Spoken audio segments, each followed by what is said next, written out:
আল্লাহর নবীজি বিশ্ব নবী ফজরের নামাজের পরে আল্লাহর হাবিব বাইতুল্লাহ শরীফের ভিতরে নামাজ পড়ছেন। প্রিয় ভাইরা আমার, বলেন তো যারা আল্লাহর ওলি হয় তারা কি শুধু ফরজ নামাজ পড়ে না নফলও পড়ে? আল্লাহর হাবিব বিশ্ব নবী রাহমাতাল লিল আলামিন নবীজি আমার বাইতুল্লাহ শরীফের ভিতরে ইশরাকের নামাজগুলো পড়ছেন, নবীজি নফল নামাজগুলো পড়ছেন। যারা হাজী সাহেব আছেন তারা জানেন কাবার পাশে আবু জেহেলের ঘর ছিলেন। এই আবু জাহেল সকালবেলা জগিং করার জন্য বের হয়েছে, বের হয়ে দেখে কাবার ভিতরে কে যেন নামাজ পড়ছে। প্রিয় ভাইরা আমার, বলেন তো কাবার ভিতরে কে নামাজ পড়ছে এটা দেখে আবু জেহেল খুশি হবে? জোরে কোন? আবু জাহেলের পুরো শরীরে চুলকানি দেওয়া শুরু করলো, কারণ যে বেগুন খায় তার বড্ড মজা লাগে, আর যার অ্যালার্জি আছে ওর খাওয়াই লাগে না, কাউকে খাওয়া দেখলেই চুলকায়। কথা বলেন ঠিক কিনা? যারা ইসলামী আন্দোলনের কর্মী, আল্লাহর দিনে আল্লাহর জমিনে আল্লাহর দিন কায়েমের কথা যারা শুনতে অভ্যস্ত, এদের কোরআনের কথা শুনে ঈমান বেড়ে যায়। আর যারা আবু জেহেল মার্কা চরিত্রের অধিকারী, ওদের মাহফিল আশাই লাগে না।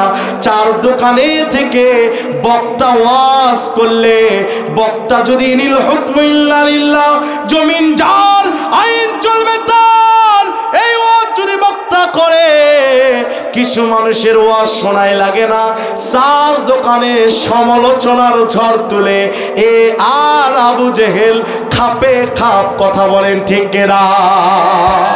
আবু জেহেল নবীর নামাজ পড়া দেখে চুলকায়, আদের হুজুরের হক কথা শুনে চুলকায়।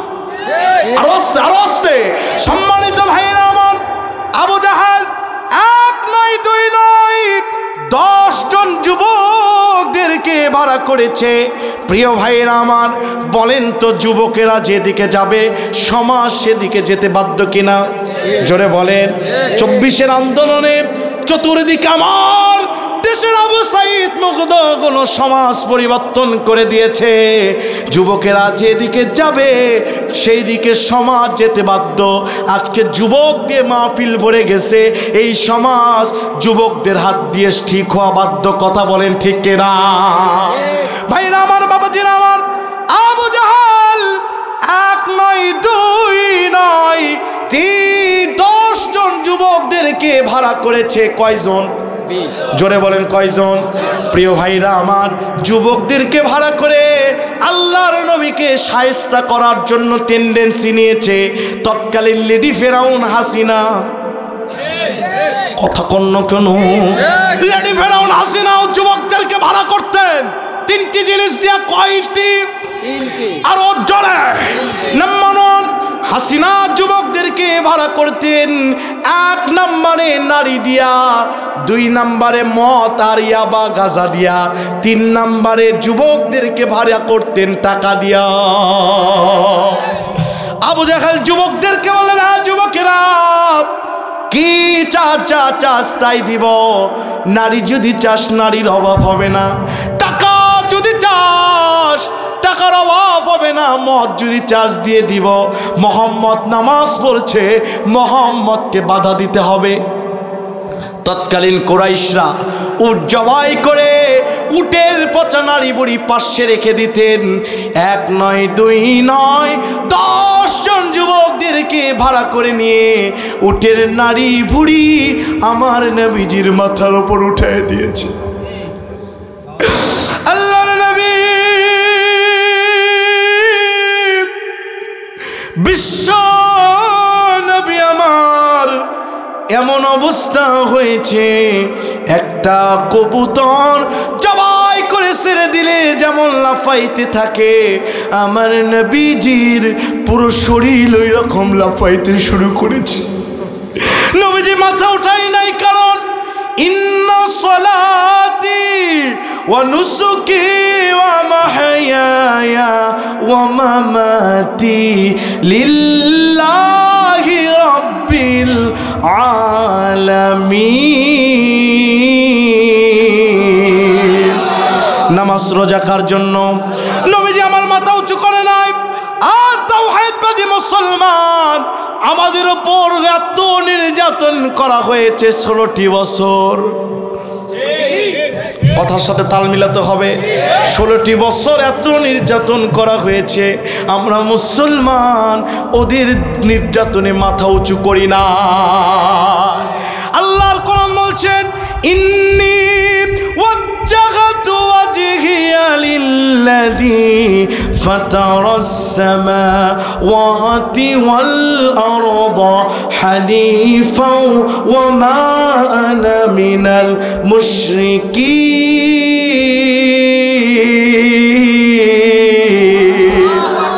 নবীজির মাথা কার দিকে নত? ইসলামী আন্দোলনের কর্মীদের মাথা কার দিকে নত? জোরে জোরে জোরে।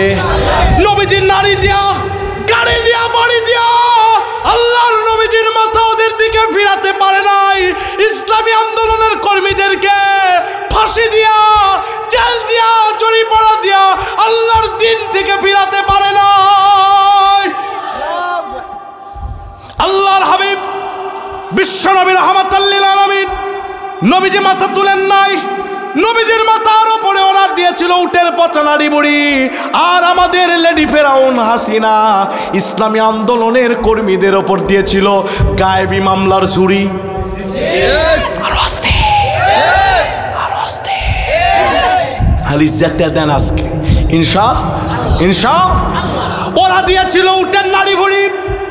আর আমাদের ওপর 16 বছরে গায়েবী মামলার আরো জোরে বলেছিল চ। কয় স্যার কি অপরাধ? কয়টা লাগবে লিখে দিব স। আর এখন যদি কলার দরে আমরা টুটি ধরবো, কথা কন। এই বাংলাদেশ আলেম ওলামার দেশ, এই বাংলাদেশ খান জাহান আলীর দেশ, এই বাংলাদেশ সাইদির দেশ, এই বাংলাদেশ মতিউর রহমান নিজামীর দেশ, এই বাংলাদেশ আবু সাইদ মুক্তর দেশ। সুতরাং বাংলার জমিনে ইসলামী আন্দোলনের কর্মীদের ওপর ঝামেলা আসবে, এটা সহ্য করা যাবে না। দেখেন আবু জেহেলের সাথে নীতি মিলে কিনা। আবু জেহেল দিয়েছে উটের নাড়ি বুড়ি, আর এরা দিল গায়েবী মামলার ঝুড়ি। কথা কোন ঠিক কিনা? আমার নবীজির পুরো শরীর কাঁপছে। হযরত আব্দুল্লাহ ইবনে মাসউদ কালিমা পড়ে নাই তখনও ছোট্ট মানুষ, দৌড় দিয়ে নবীর কন্যা ফাতেমার দরজায় গিয়ে বলছে, রে ফাতেমা, কেন বাসার ভিতরে আছো? তোমার বাবার মাথার উপরে উটের পচা নাড়ি ভরে দিয়েছে রে ফাতেমা। সিরাতে হালামিয়া আল্লামা নুরউদ্দিন হালামি রাহমাতুল্লাহি আলাইহি তিনি বলছেন, হযরত ফাতেমার বয়স 8 থেকে 12 বছর বয়স। ফাতেমা দৌড় দিয়েছে।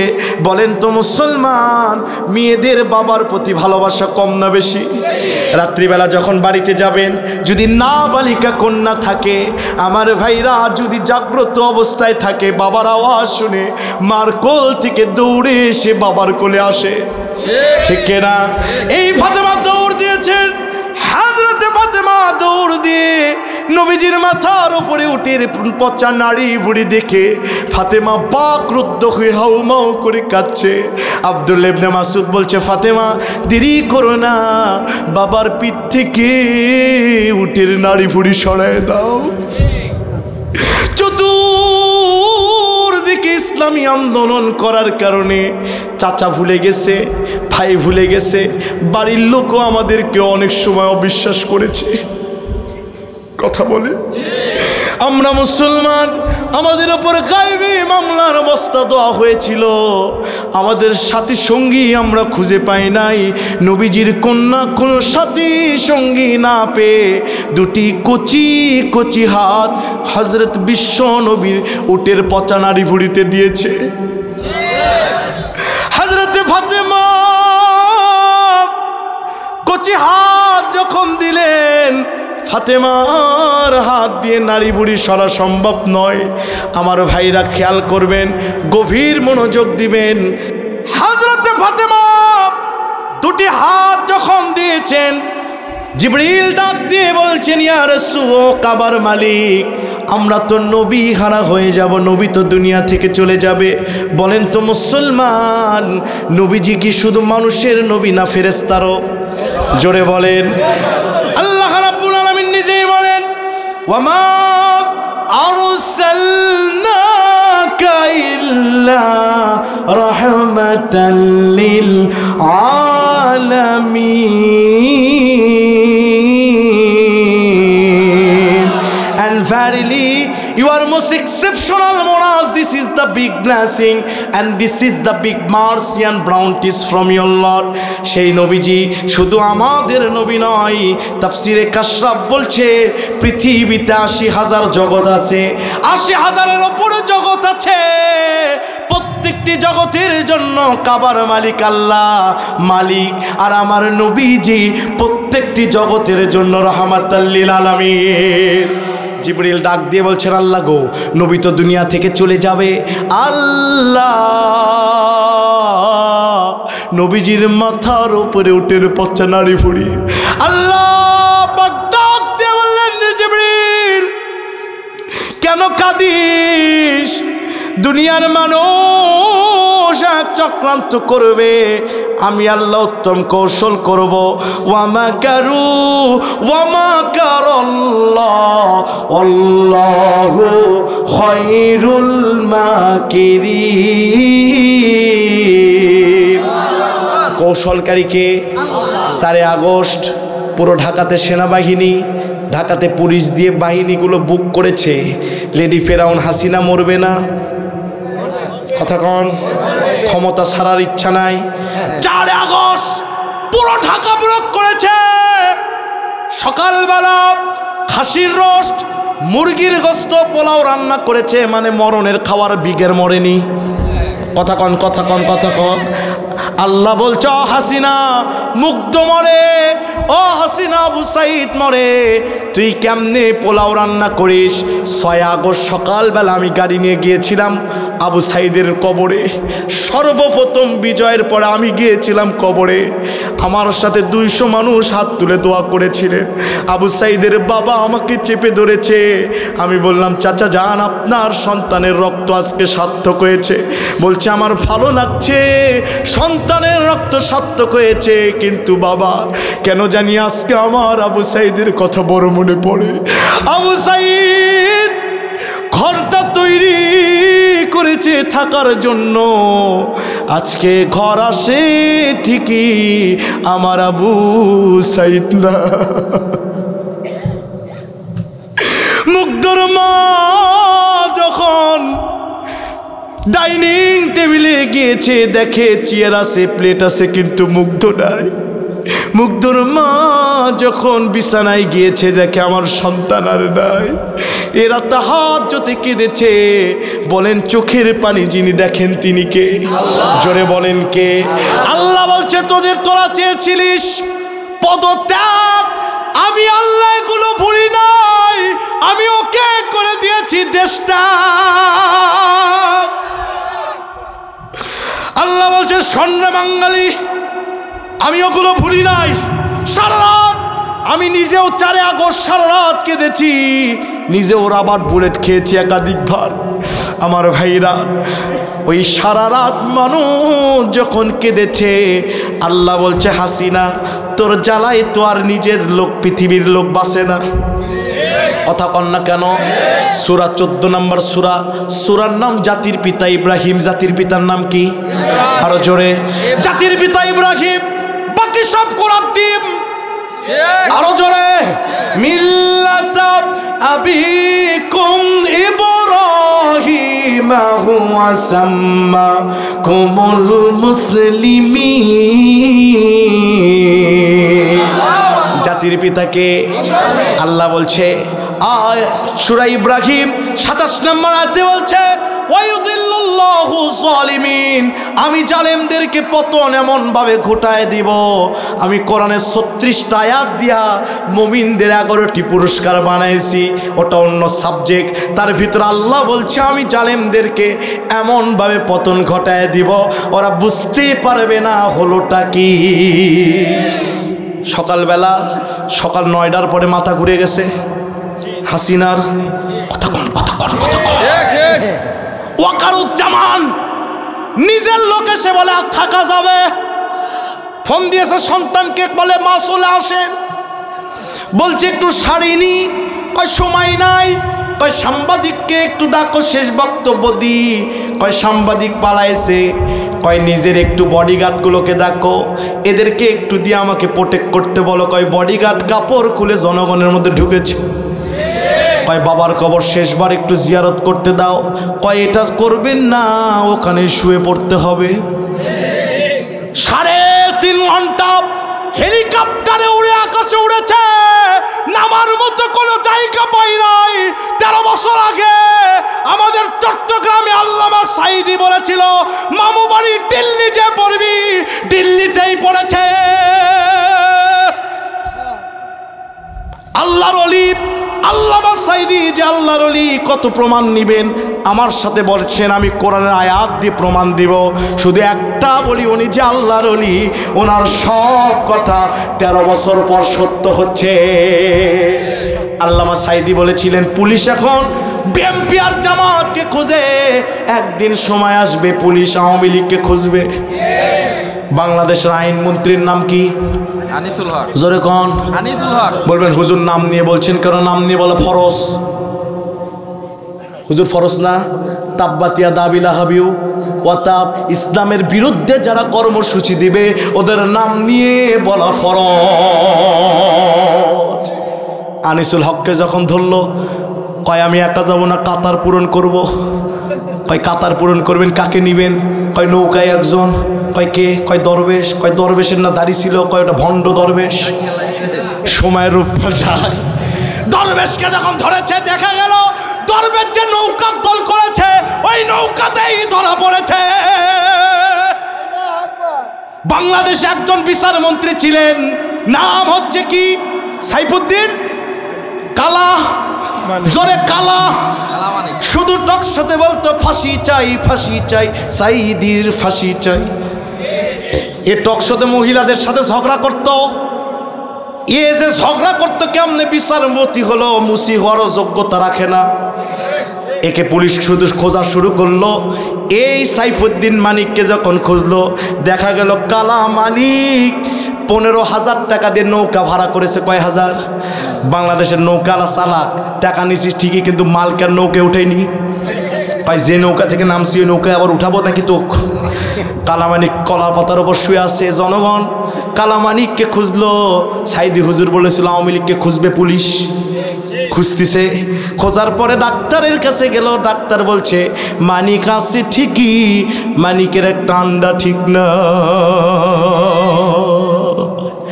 কথা কন, কথা কন, কথা কন। সম্মানিত ভাইরা আমার, আল্লাহ বলছে ওয়ামাকারু ওয়ামাকার আল্লাহ। দুনিয়ার মানুষ কৌশল করে, এই জিবরিল আমি দুনিয়ার মানুষ চক্রান্ত করে, আমি আল্লাহ কৌশল করি। জিবরিল কত বড় আমি গত বছর বর্ণনা দিয়েছিলাম, লম্বা করব না প্রিয় ভাইরা আমার, শুধু একটা বর্ণনা দিব। জিবরিল বলছি ইয়া রাসূলুল্লাহ, পৃথিবীতে কয় ফোঁটা পানি পড়ে আমি জিবরিল গুনতে পারি। পৃথিবীতে কয় ফোঁটা পাথরের কুচি আছে আমি জিবরিল গুনতে পারি।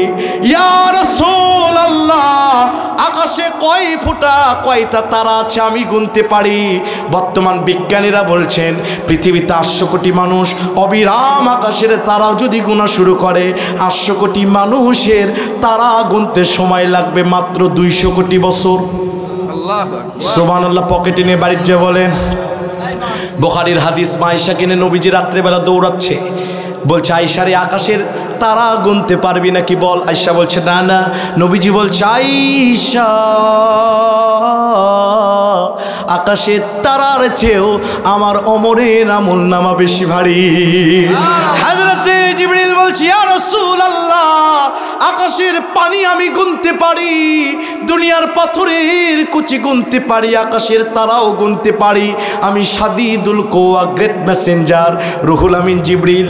তবে আপনার কোনো গুনাহগার উম্মত আপনার উপর একবার দরুদ পড়লে ফেরেশতারা এত নেকি লেখা শুরু করে, আমি জিবরিল নেকি গুনে শেষ করতে পারি না। এই জিবরিল আলাইহিস সালাম আল্লাহকে বললেন, আল্লাহ নবী তো শেষ হয়ে যাবে।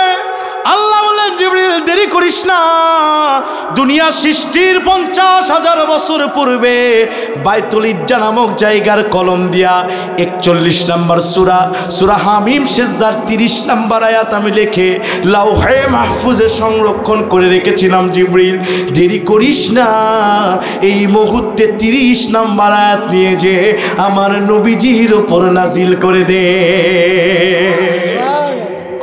হযরতে জিবরিল আলাইহিস সালাম আল্লাহর নবীর কাছে হাজির হয়ে গেলেন। নবীজি আমার সেজদায় কাতরাচ্ছে, সেজদা ওঠান নাই, উটের পচা নাড়ি ভুড়িগুলো নবীর মাথার ওপর। হযরতে ফাতেমা দুটি হাত দিয়েছে।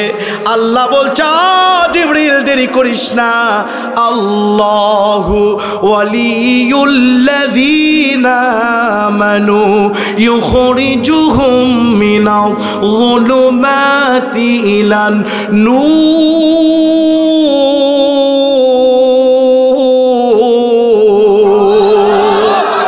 বান্দাকে সাহায্য করার দায়িত্ব কার? আল্লাহ বলছেন, জিবরিল যা যা, নবীর কন্যা ফাতেমা কচি হাত দিয়েছে, তোর হাতগুলো নবীর কন্যার সাথে লাগিয়ে দে। এখান থেকে শিক্ষা কি? 24-এর আন্দোলনে ফেসিবাদ আমাদের ওপরে যত কায়দে মামলার বস্তা দিয়েছিল, ছোট বাচ্চাদের দিয়ারা এই মামলার বস্তা ছাড়ানো, এত বড় ফেসিবাদকে ফালানো সম্ভব ছিল না। এরা রাজপথে সেজদা দিয়ে নামাজ পড়েছে, চতুর্দিকে বুলে চড়েছে যে আল্লাহ হযরতে ফাতেমার হাতের সাথে হাত লাগায়া উটের পচা নাড়ি বুড়িগুলো ফেলে দেওয়ার ব্যবস্থা করেছে। আমরা বিশ্বাস করি ওই আল্লাহ তাওহীদবাদী তরুণদের হাতের সাথে ফেরেশতাদের হাত দিয়া রহমত নাজিল করে ফেসিবাদ হাসিনাকে পতন ঘটায়ছে। কথা কন ঠিক কেনা? সম্মানিত ভাইরা আমার, বাবাজিরা লক্ষ্য করেন, হযরতে জিবরিল হাত দিলেন, হাত দেওয়ার সাথে সাথে উটের পচা নাড়ি বুড়িগুলো পড়ে গিয়েছে। বিশ্বনবী আমার মাথা উঁচু করে দাঁড়াইছে। হযরতে জিবরিল বলছে, আসসালামু আলাইকুম ইয়া রাসূলুল্লাহ, আসসালামু আলাইকুম ইয়া হাবিবাল্লাহ। নবীজি হতাশ হয়েন না, ভেঙে পড়েন না।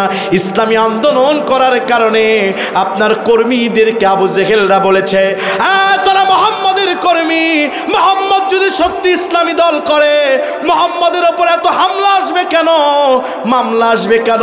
মোহাম্মদের আল্লাহ তাকে সাহায্য করবে না কেন? আমাদেরকেও বলা হয়েছিল যদি ওই দল ইসলামের দল হয় ফাঁসি হবে কেন? কথা কন। মামলা হবে কেন? হিজরত করে বাড়ি থেকে পেলে থাকতে হবে কেন? বাংলাদেশে তো অনেক ইসলামী দল আছে যাদের মুরগির রানের অভাব হয় না, আর তোরা ইসলামী আন্দোলন করিস, এত নির্যাতন তোদের হবে কেন? হযরতে জিবরিল হাত দিয়ে বললেন, নবী গো, ইসলামী আন্দোলন করার কারণে এত অপবাদ আপনার ওপর নবী, ভেঙ্গে পড়বেন না, হতাশ হবেন না। দুনিয়াতে যারা ইসলামী আন্দোলন করে মৃত্যুবরণ করবে ওদের 1 নয় 2 নয় 3টি পুরস্কার দিয়া সান্ত্বনা বাণী শোনায়া কাবার মালিক আল্লাহ সূরা হামিম সেজদার 30 নম্বর আয়াত নাজিল করেছে। জোরে বলেন সুবহানাল্লাহ। তাফসিরে কুরতুবী, হযরতে ফাতেমা নবীকে বললেন, ইয়া রাসূলুল্লাহ, আপনি তো আমার বাবা, আপনি তো বিশ্বনবী, এত নির্যাতন আর সহ্য হয় না। একটা জিনিস চেয়ে নিব আপনার কাছে, আমি দোয়া করব, আপনি আমিন বলবেন। ফাতেমা হাত তুললেন। নবীজি বললেন, রে ফাতেমা, আল্লাহ আমাকে শরীয়ত প্রণেতা করে পাঠিয়েছে। আমি নবী হা বললে হা হয়ে যায়, আমি নবী না বললে হারাম হয়ে যায়। ফাতেমা অন্য কিছু চাস না। ফাতেমা হাত তুলে বলছে, বাবা মা, বাবা আর মেয়ের কি সুন্দর দৃশ্য তাফসিরে কুরতুবী তুলে চলেছেন। ফাতেমা হাত তুলে বলছেন, আল্লাহুম্মা আলাইকা বি কুরাইশ, আল্লাহুম্মা আলাইকা বি আবু জেহেল। আল্লাহ কুরাইশদেরকে ধ্বংস করে দাও, আল্লাহ আবু জেহেলকে ধ্বংস করে দাও। এই কথা বলতে দেরি আছে, সঙ্গে সঙ্গে নবীজি ফাতেমার বাম হাত ধরে বলছে, ফাতেমা কি দোয়া করছিস? আমি নবী আমিন বললে 3 দিনের ভিতরে ওরা ধ্বংস হয়ে যাবে। নবীজি বললেন, না, তুই হাত তোল আর আমি দোয়া করি, তুই আমিন বলে দিবি। নবীজি বললেন আল্লাহুম্মা আলাইকা বি কুরাইশ, আল্লাহুম্মা আলাইকা বি আবু জেহেল। সিরাত ইবনে হিশাম, সিরাতে হালাবিয়া, আল্লামা নূরউদ্দিন হালাবি, তাফসিরে কুরতুবি, এই তিনটি কিতাব বলছে নবীজি এই দোয়া করতে দেরি 3 মাসের ব্যবধানে আবু জেহেল সাঙ্গ পাঙ্গগুলোকে নিয়ে গালিবে বদরে নাস্তানাবুদ হয়ে গেছে। নবীর দোয়া কবুল না না কবুল? নবীর উত্তরসূরি আলেমদের দোয়া কবুল না না কবুল? আল উলামা ওয়ারাসাতুল আম্বিয়া, নবীজি বলছেন আলেম উলামা আমার উত্তরসূরি, ইন্নামা ইয়াখশাল্লাহা মিন ইবাদিহিল উলামা।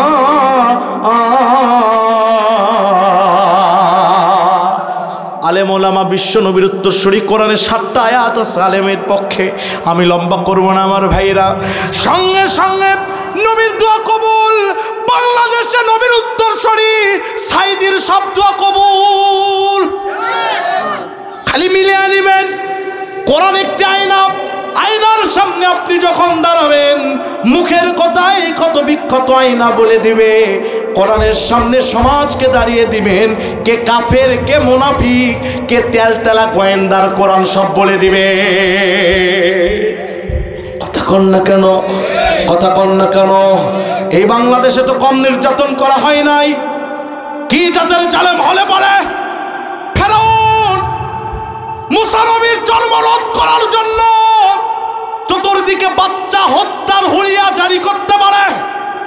কি জাতের জালেম হলে পারে নমরুদ আল্লাহর খলিল ইব্রাহিম হত্যার জন্য হুলিয়া জারি করতে পারে? কি জাতের জালেম হলে পারে আবু জেহেল 57 বার নবীকে হত্যার চেষ্টা করতে পারে? কি জাতের জালেম হলে পারে জনগণের ট্যাক্সের টাকা দিয়ে ইন্টারনেট কেনা, এই ইন্টারনেট বন্ধ করে আকাশে হেলিকপ্টার উড়াইয়া ছোট বাচ্চাদের ব্রাশ ফায়ার করে মারতে পারে? কথা কন, কথা কন, কথা কন। নবীর দোয়া কবুল। ইসলামী আন্দোলনের নির্যাতিতদের দোয়ার কবুল কিনা? জোরে জোরে জোরে জোরে ভাইরা আমার লক্ষ্য করেন। এই হলো শানে নজুল। এবার ডাইরেক্ট ব্যাখ্যা আছেন না? আছেন না? সায়েন্টিফিক ব্যাখ্যা হবে, একটু মনোযোগ দিতে হবে। আছেন তো ইনশাল্লাহ? আছেন না? কয়টা প্রশ্ন? জোরে, আরো জোরে। 1 নম্বর প্রশ্ন, কে কোথায় বলেছিল আল্লাহ আমাদের রব? জাবির রাদিয়াল্লাহু তাআলা আনহু থেকে বর্ণিত, রূহের জগতে আল্লাহ পাক বললেন ক্বালু রাব্বুনাল্লাহ, ও আমার বান্দারা আমি কি তোমাদের রব নই?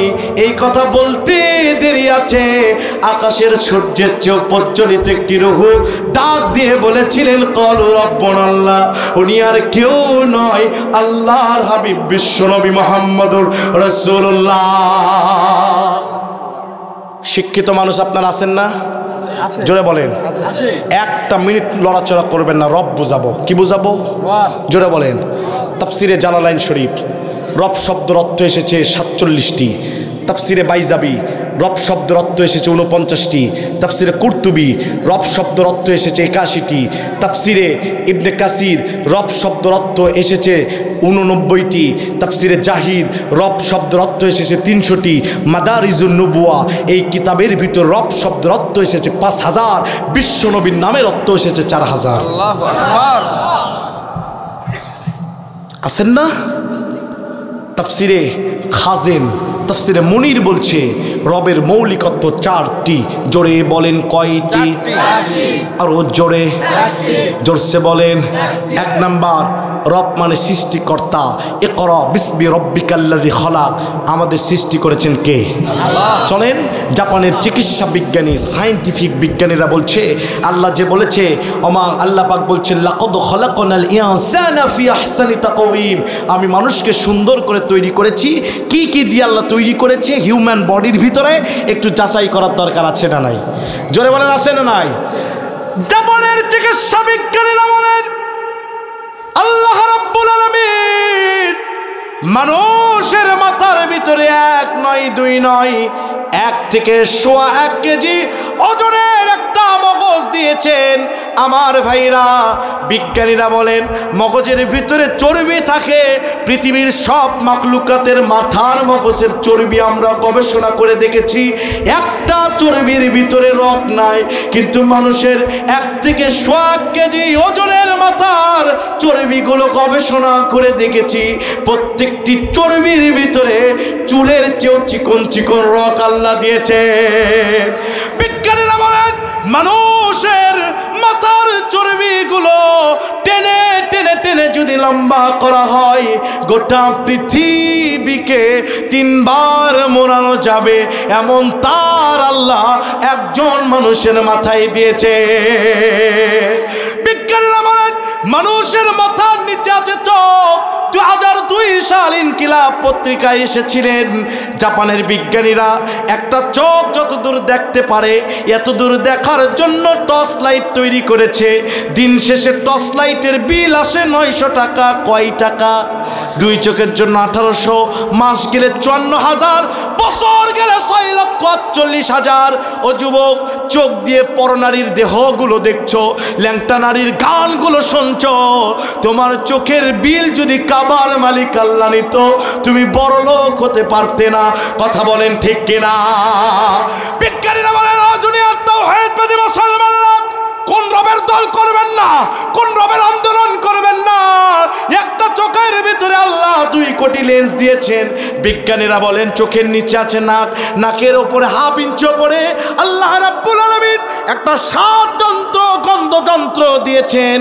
নাকের 2টি ছিদ্র 1 সেকেন্ডে 5.5 লক্ষ খাবারের গন্ধ নিতে পারে। সুবহানাল্লাহ, আরো জোরে সুবহানাল্লাহ। বিজ্ঞানীরা বলেন কানের 2 পাশে, নাকের 2 পাশে আল্লাহ কান দিয়েছেন। ট্রেনের রাস্তায় ট্রেন যায়, গাড়ির রাস্তায় গাড়ি যায়, বিমানের রাস্তায় বিমান যায়। আর কানের একটা রাস্তা দিয়া 1 নয় 2 নয় 1 সেকেন্ডে 2 কোটি আওয়াজ ঢুকতে পারে। জোরে বলেন সুবহানাল্লাহ। বিজ্ঞানীরা বলেন জানো নাকি কি আছে? কানের বাম পাশে ডিজিটাল ডিফারেন্ট যন্ত্র আল্লাহ রেখে দিয়েছেন। আওয়াজগুলো যে ওখানে বাড়ি দেয়, সিয়াম বক্তা বুঝা পাবেন আওয়াজ শুনলেই। এরপরে নারীরটা নারী, গরুরটা গরুর মতো বুঝতে পারবেন। যারা ডিজিটালের দাবি করছো, সারা পৃথিবীর তৈরি থেকে আল্লাহ সর্বপ্রথম মানুষকে ডিজিটাল বানাইছে। বিজ্ঞানের বলছে জানো নাকি? জানো তোমার যে জেহব্বা আছে, এই জেহব্বার ভিতরে 5.5 লক্ষ খাবারের স্বাদ যন্ত্র আল্লাহ দিয়েছে। সুবহানাল্লাহ। আজকে আমরা সেই রবের আন্দোলন বাদ দিয়া মানুষের পচা লিলিল কালমাস মাউসাত সেকুলারিজম কমিউনিজমগুলো আমরা মেনে নিই। কথা বলেন ঠিক কেন? বিজ্ঞানে বলছে জানো নাকি মানুষের জেহব্বার নিচে একটা রক আছে, যার নাম, একটা হরমোন আছে যার নাম লনিক্স। জোরে বলেন নাম কি?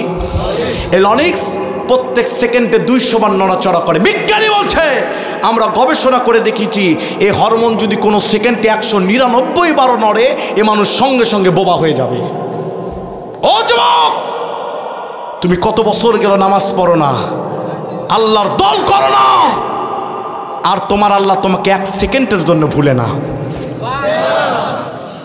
বিজ্ঞানী বলছেন মানুষের এই শ্বাসনালীর ভিতরে আল্লাহ 27টি স্তর দিয়েছে। 27টি স্তরে 27টা ফেরেশতা দিয়েছে। একটা বার যদি রক মুসরায় দেয়, ওই মানুষ আর কিয়ামতের আগ দিন পর্যন্ত কথা বলতে পারবে না।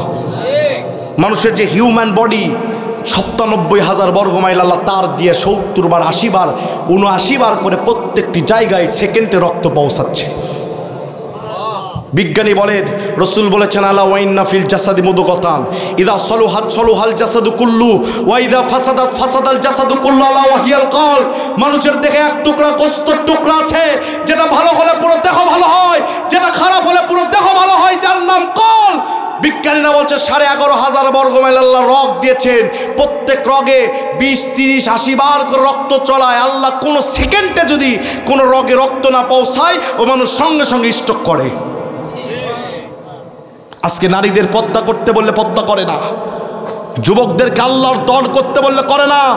বলে নেতা আছে যেখানে, আমরা আছি সেখানে। নেতা এখন দিল্লিতে, তোমরা কেন বাংলাদেশে? কথা বলতে হবে ঠিক কেন? বলে কোরআনের সাথে রাজনীতির সম্পর্ক নাই। আছে না নাই?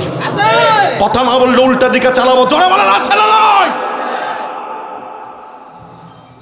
এই কোরআন দিয়েই তো হযরত ওমর অর্ধ পৃথিবী শাসন করেছিলেন। তুমি বলো হুজুরেরা ব্যাকডেটেড, হুজুরেরা 200 বছর পিছনে আমাদের নিয়ে গেল। আমরা বলি এটা যারা বলেছে তাদের মুখে আল্লাহ ফুল দিক। আমরা তো কেবল 200 বছর পিছনে নিয়ে যেতে পেরেছি। আমরা তো চাই বাংলাদেশকে 1450 বছর পিছনে নিয়ে যেতে। যেই যুগকে রাসূল বলেছিলেন খায়রুল কুরুনি কারণী, আমার যুগ শ্রেষ্ঠ যুগ। যারা বলে কোরআনের সাথে রাজনীতির সম্পর্ক নয়, বলেন তো আল্লাহ রাজা কিনা? রাজার নীতিকে কি বলা হয়? রাজার নীতিকে কি বলা হয়? বোবা লাগছেন নাকি আপনারা? আল্লাহ শুধু রাজা না, মহারাজা। সে আল্লাহর নীতি কোরআন, কোরআন A to Z রাজনীতি। সূরা আরাফ 36 নম্বর আয়াত খুলেন।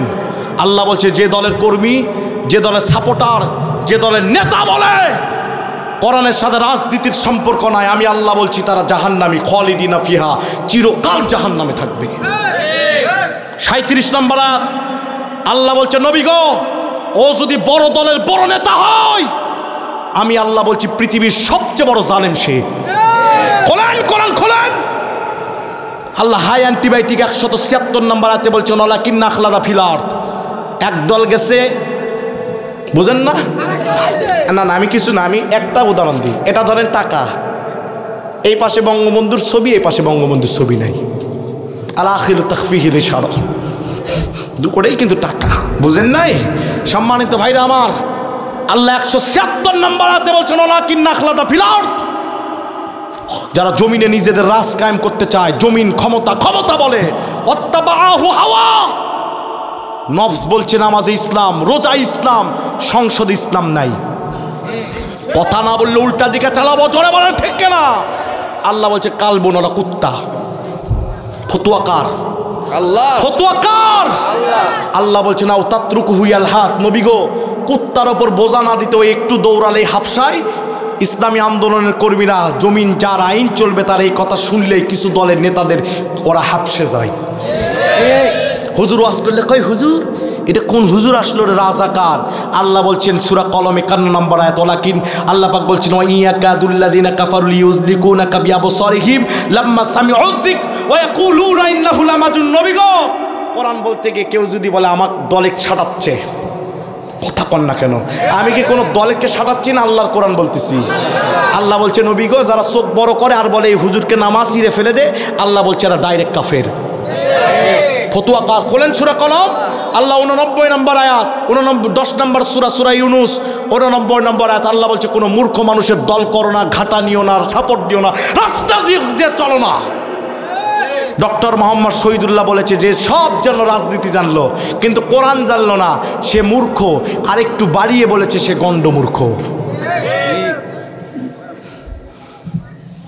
বুঝতেছেন আমার কথা?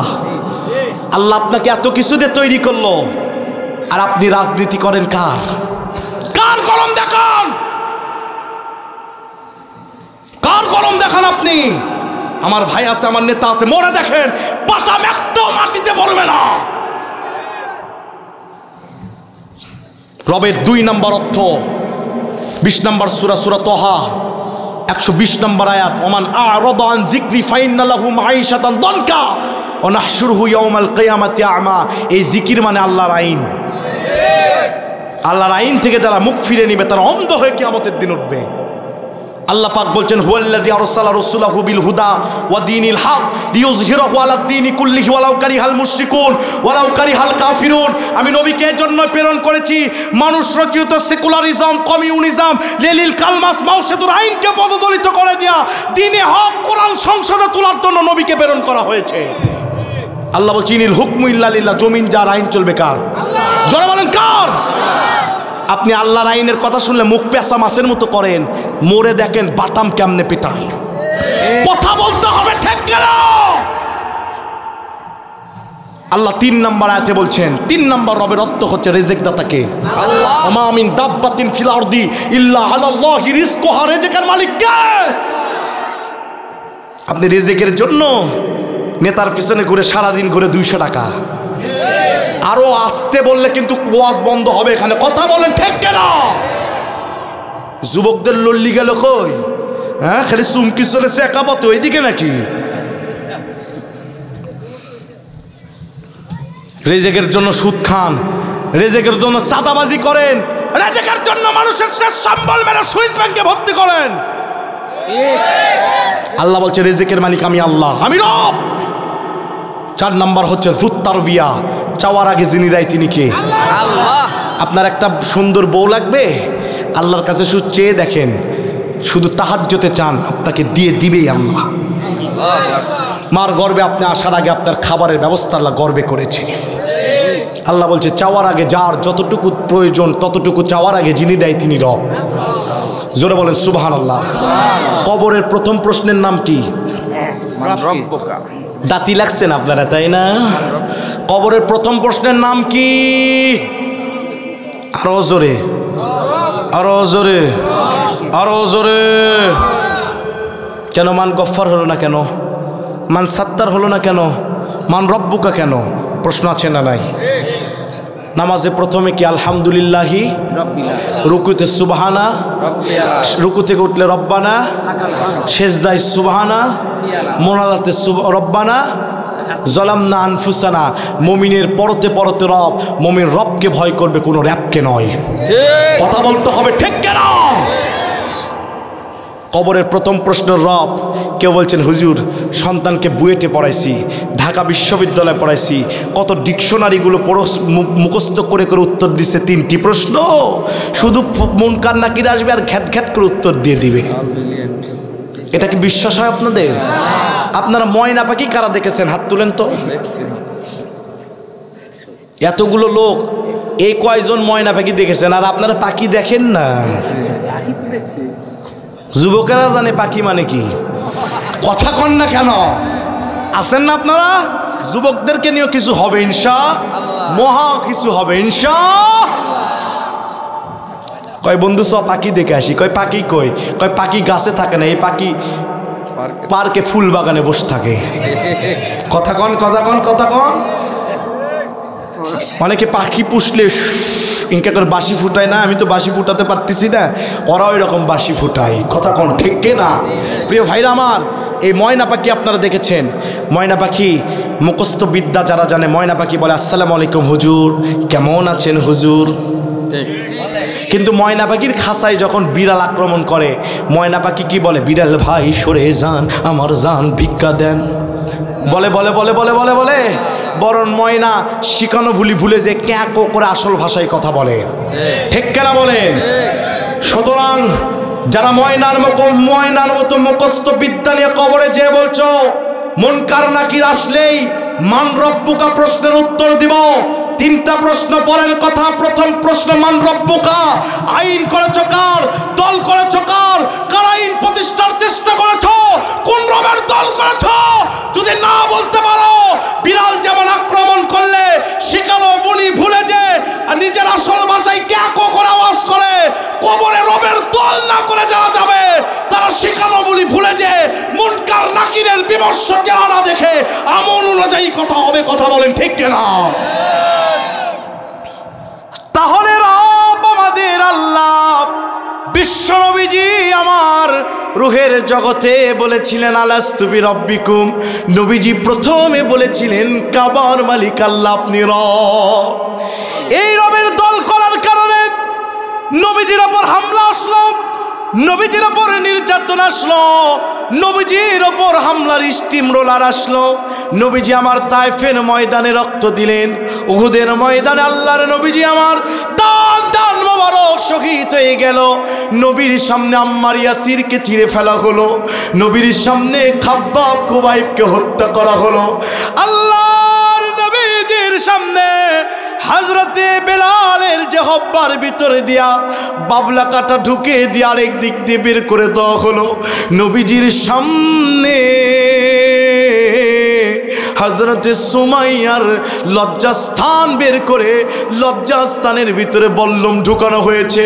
সূরা তাহরিমের 8 নম্বরে হযরতে সুমাইয়া বলেছিলেন রব্বি বিনিলি ইনদাকা বাইতান ফিল জান্নাহ ওয়া নাজ্জিনি মিন আমালিহি ওয়া নাজ্জিনি মিনাল কওমিল যালিমিন। সুমাইয়া বলেছিলেন, আল্লাহ জীবনে মুখটা কাউকে দেখাই নাই, তোমার ওপর রবের ওপর প্রতিষ্ঠিত থাকার কারণে আল্লাহ আমার লজ্জা ওরা কেড়ে নিয়েছে, মানুষের সামনে আমাকে উলঙ্গ করেছে। আল্লাহ শুধু তাই নয়, আমি সুমাইয়াকে বলা হচ্ছে রবের আন্দোলন ছেড়ে দাও। প্রাণপ্রিয় মারা কেন রবের আন্দোলন করেন না? শুধু কি বাড়ির কাজ করলেই জান্নাতে যাবেন? বাড়ির কাজ তো হযরত সুমাইয়াও করেছিলেন, কিন্তু তিনি ইসলামের জন্য কেন জীবন দিলেন? হযরতে ওই যে ফেরাউনের স্ত্রী নাম কি? আসিয়া জীবন দিয়েছে, ফেরাউনের দাসী মাসিতা জীবন দিয়েছে, এরা ইসলামের জন্য, কোরআনের জন্য জীবন দিয়েছে। কথা বলেন ঠিক কিনা? আল্লাহ নবী, বিশ্ব নবী, রাহমাতাল লিল আলামিন নবীজি আমার রবের উপর প্রতিষ্ঠা ছিলেন।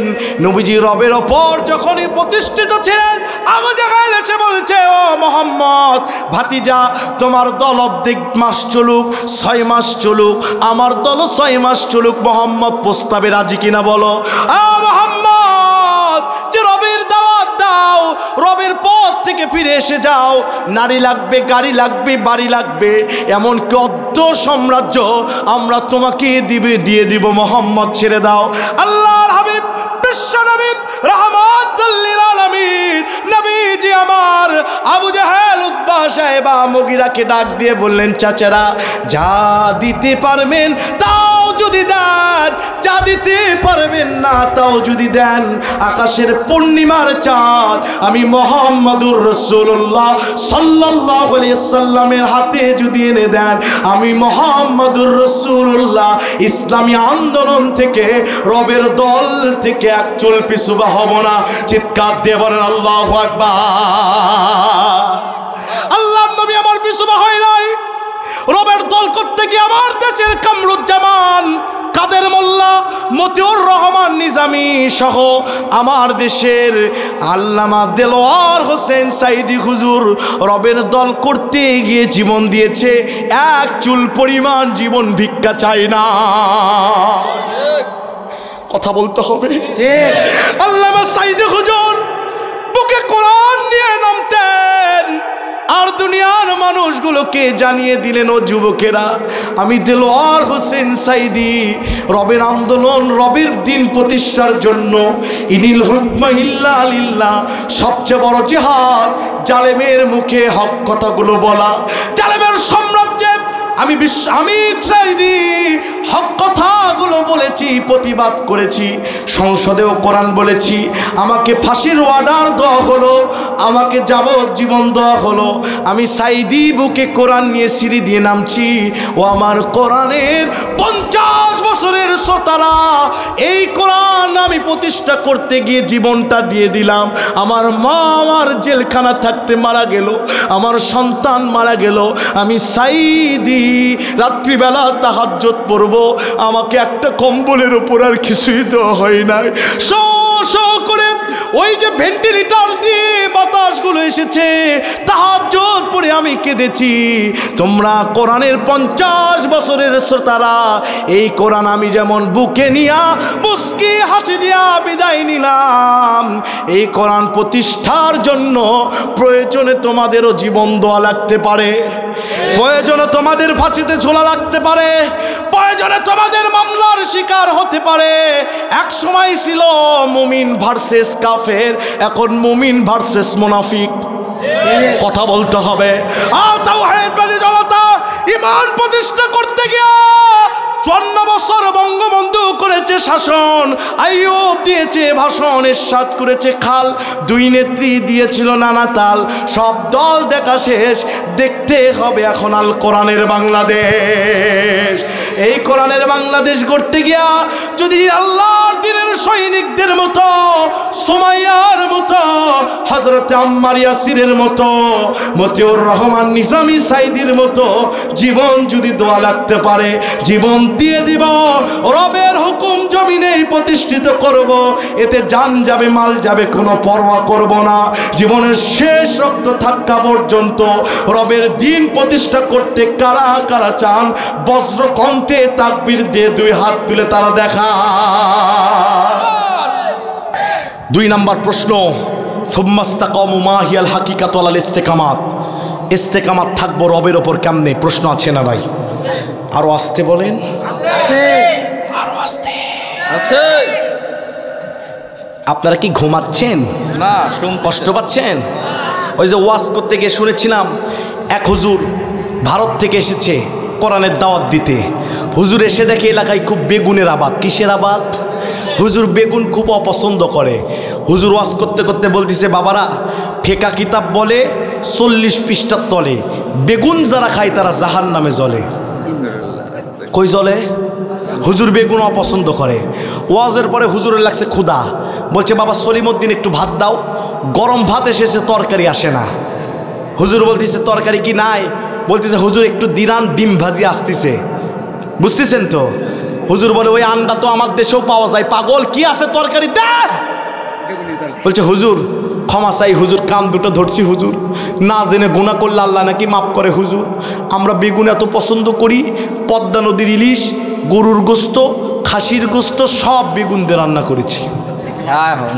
আমি কয়দিন আগে পদ্মা নদীর পাশে রাজশাহী আমার মাহফিল ছিল। পদ্মা নদীর যারা ইলিশ খায় তাদের চেহারা নূরের মতো চমকায়, সব সুন্দর। সুবহানাল্লাহ বলবেন না? আপনারাও অনেক সুন্দর, কারণ আপনারা খান দেশি দুধ দিয়ে পায়েস। কথা বলেন ঠিক কিনা প্রিয় ভাইরা? আর আমরা তো খাই কি সেটা কন্ত?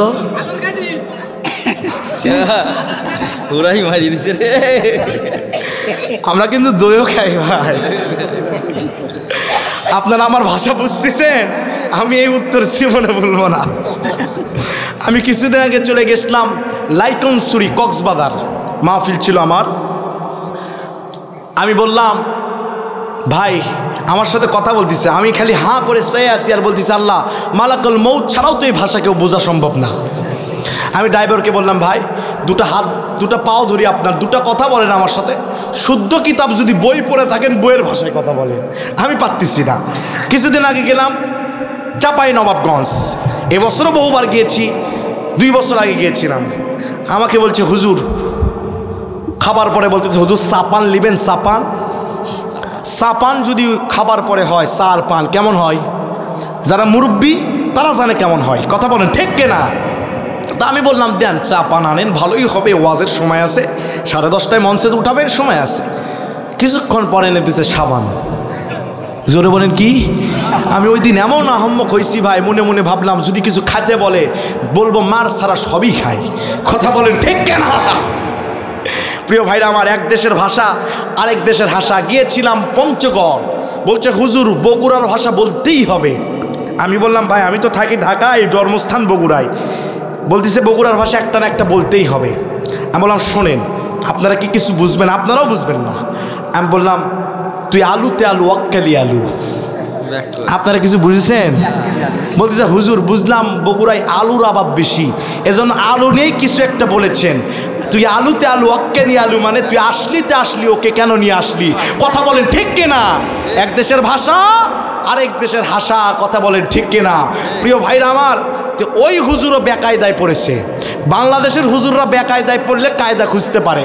কোনো সভাপতি সেক্রেটারি যদি দেখবেন সারা জীবন ট্যাস করে হুজুরের ওয়াজ শুনে, ওই হুজুর জানা যায় যে আল্লাহু আকবার বলে একটা দোয়া কয় না, বাটাম ফাটা। কথা বলেন ঠিক কিনা? প্রিয় ভাইরা আমার, হুজুরদেরকে প্যান্ডেলে মারলে আর অ্যাঙ্গেলে মারে। বাংলাদেশে একজন ছিল যে বলেছিল হুজুরদেরকে কুত্তার বাচ্চা। কিসের বাচ্চা? ও যখন মারা গেল সব হুজুর আন্দোলন করলো এর জানাজা পড়া যাবে না। ওর গায়ের হুজুর ছুটি নিয়ে বেরিয়ে গেছে। বড় হুজুর গেলে কোন হুজুর থাকে? আপনারা মনে হুজুর চেনেন না। বড় হুজুর গেলে কোন হুজুর থাকে? ছোট হুজুর জানাজা পড়াইছে। মুফতি সাহেবরা সব নাম্বার খুঁজে বের করে, তোর কি জাত বাত নাই? তোকে যারা কুত্তার বাচ্চা বললো তার জানাজা পড়াইলি? বলছে হুজুর জানাজা না পড়ালে চাকরি থাকবে না, পেটের দায় না হয় পড়াইছি, কিন্তু একটা এমন কাজ করেছি হুজুর, কমিটি যদি জানে আমার চাকরি থাকবে না। কিন্তু আপনি জাতি ভাই, আপনাকে বলতেছি। কয় কি? কয় হুজুর ফরজ গোসলও দিইনি, অজু করিনি, দোয়া তো দূরের কথা। হুজুরদেরকে প্যান্ডেলে মারলে আর হ্যান্ডেলে এমন মার দেয়, পূজার কোনো কায়দা নাই। কথা বলেন ঠিক কিনা?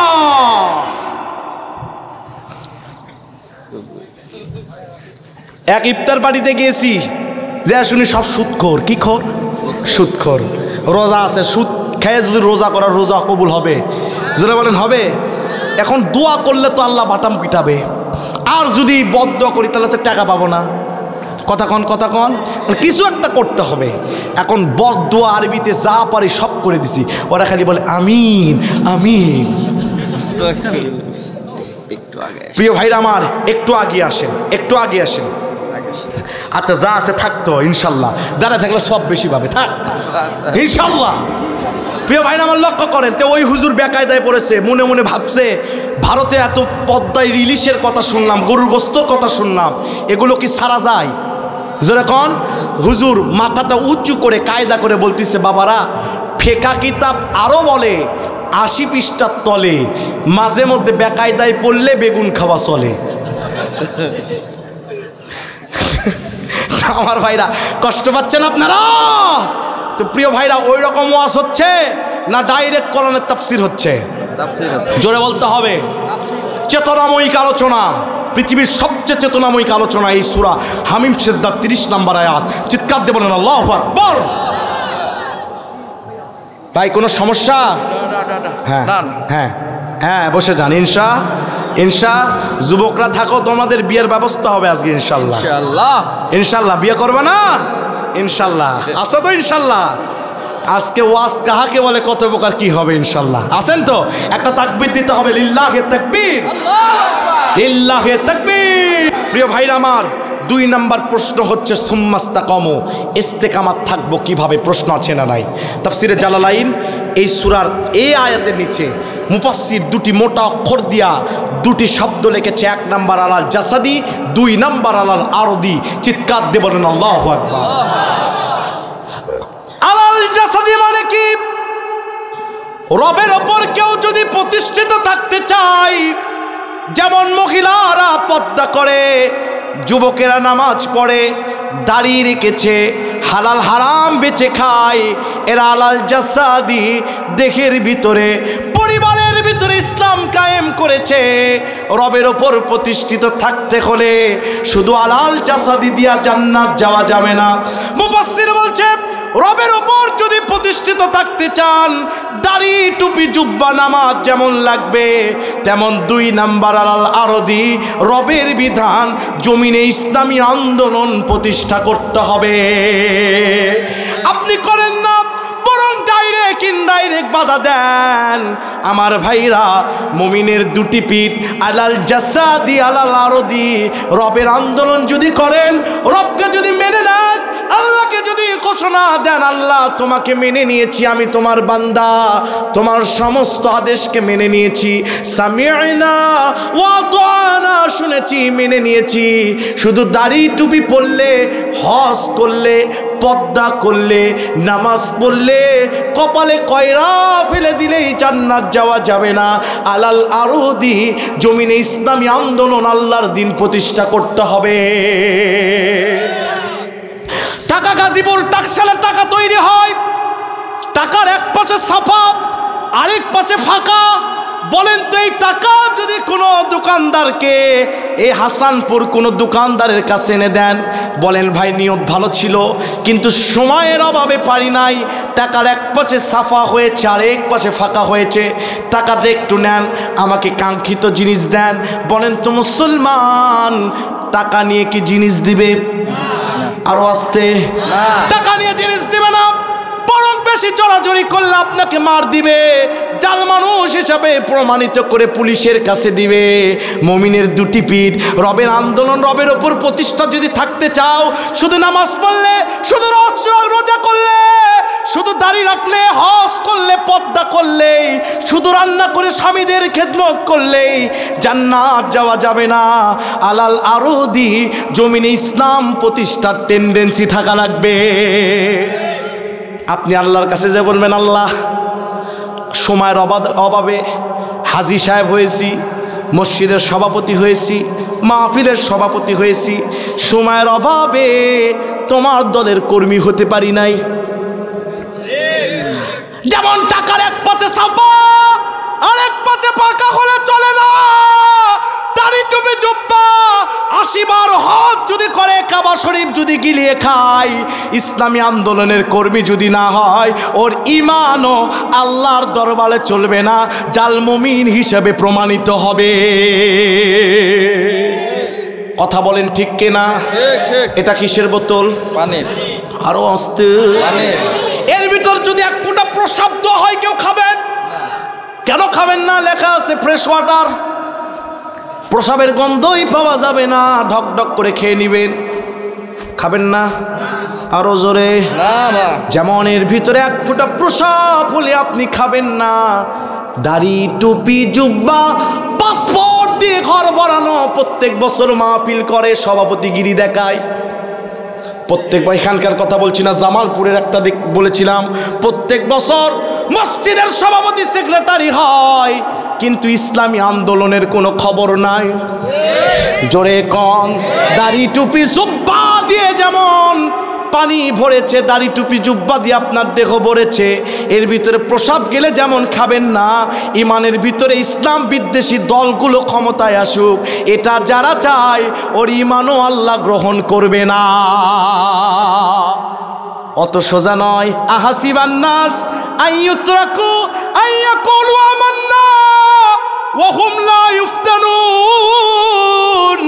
ঈমান এনেছো, নামাজ পড়েছো, রোজা রেখেছো, হজ করেছো, মনে করছো জান্নাত যাবা।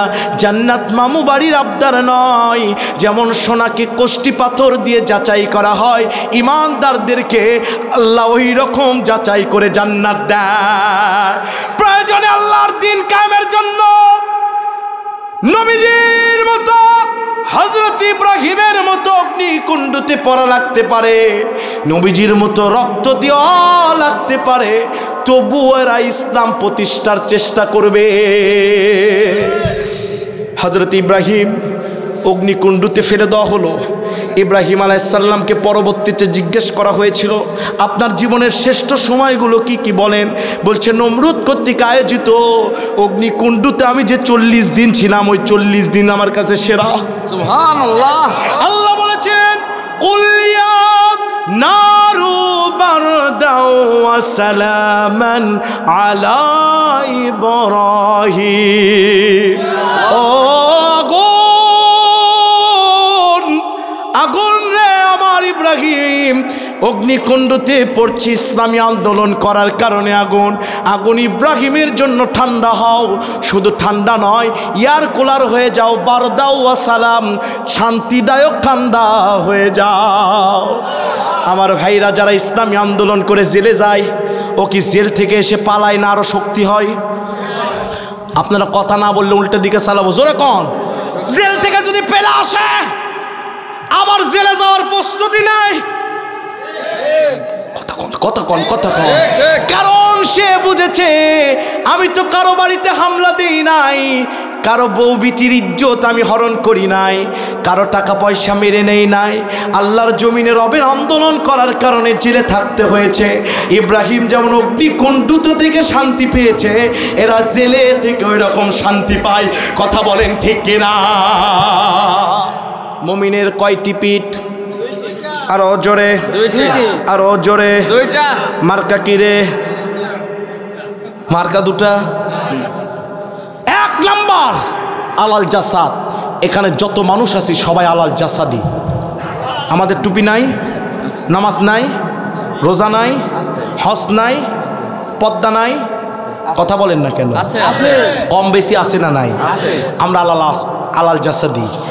এখন আলাল আরদি, টাকার দুই পিটি না হলে টাকা চলে না। আমাদের কার কার ইসলাম প্রতিষ্ঠার টেন্ডেন্সি আছে? কোন খালি টেন্ডেন্সি 2 তলা বাড়ি হচ্ছে 4 তলা করব, একটা বিয়ে করছে আরেকটা করব। কথা বল না কেন? কার কার ইসলাম প্রতিষ্ঠার টেন্ডেন্সি আছে বলেন? আল্লামা সাইদির যদি বাড়ির টেন্ডেন্সি থাকতো, ওনার বাড়ি ওই রকম মোসরে ধরা হতো না। কথা বলতে হবে। তাহলে আপনি কেমনে জান্নাত যাবে বলেন?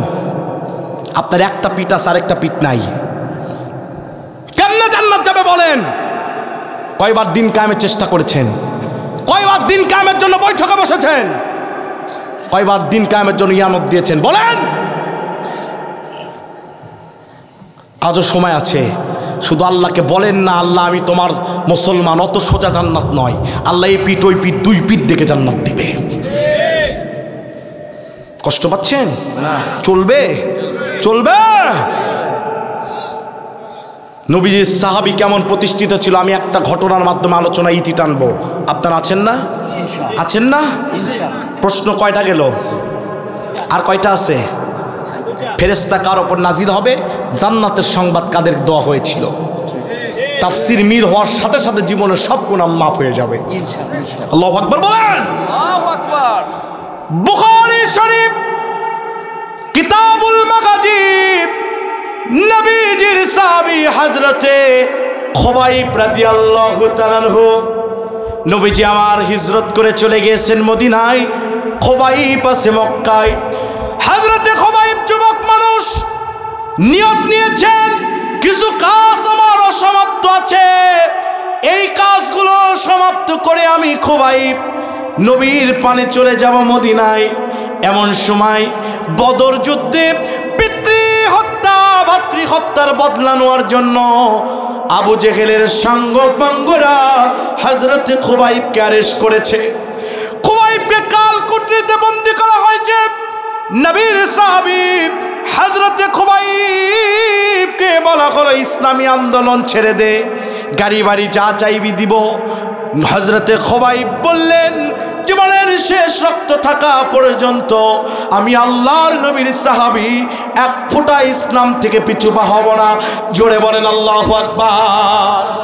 হযরতে খুবাইবকে বলা হলো তোকে খাবার না দিয়ে অনাহারে মানবো, অনাহারে তোকে মেরে ফেলবো।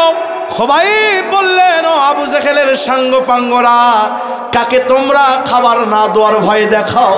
আমরা তো আল্লাহ নবীর সাহাবী, আমরা তো 1টা মাস আল্লাহকে খুশি করার জন্য না খেয়ে থাকি।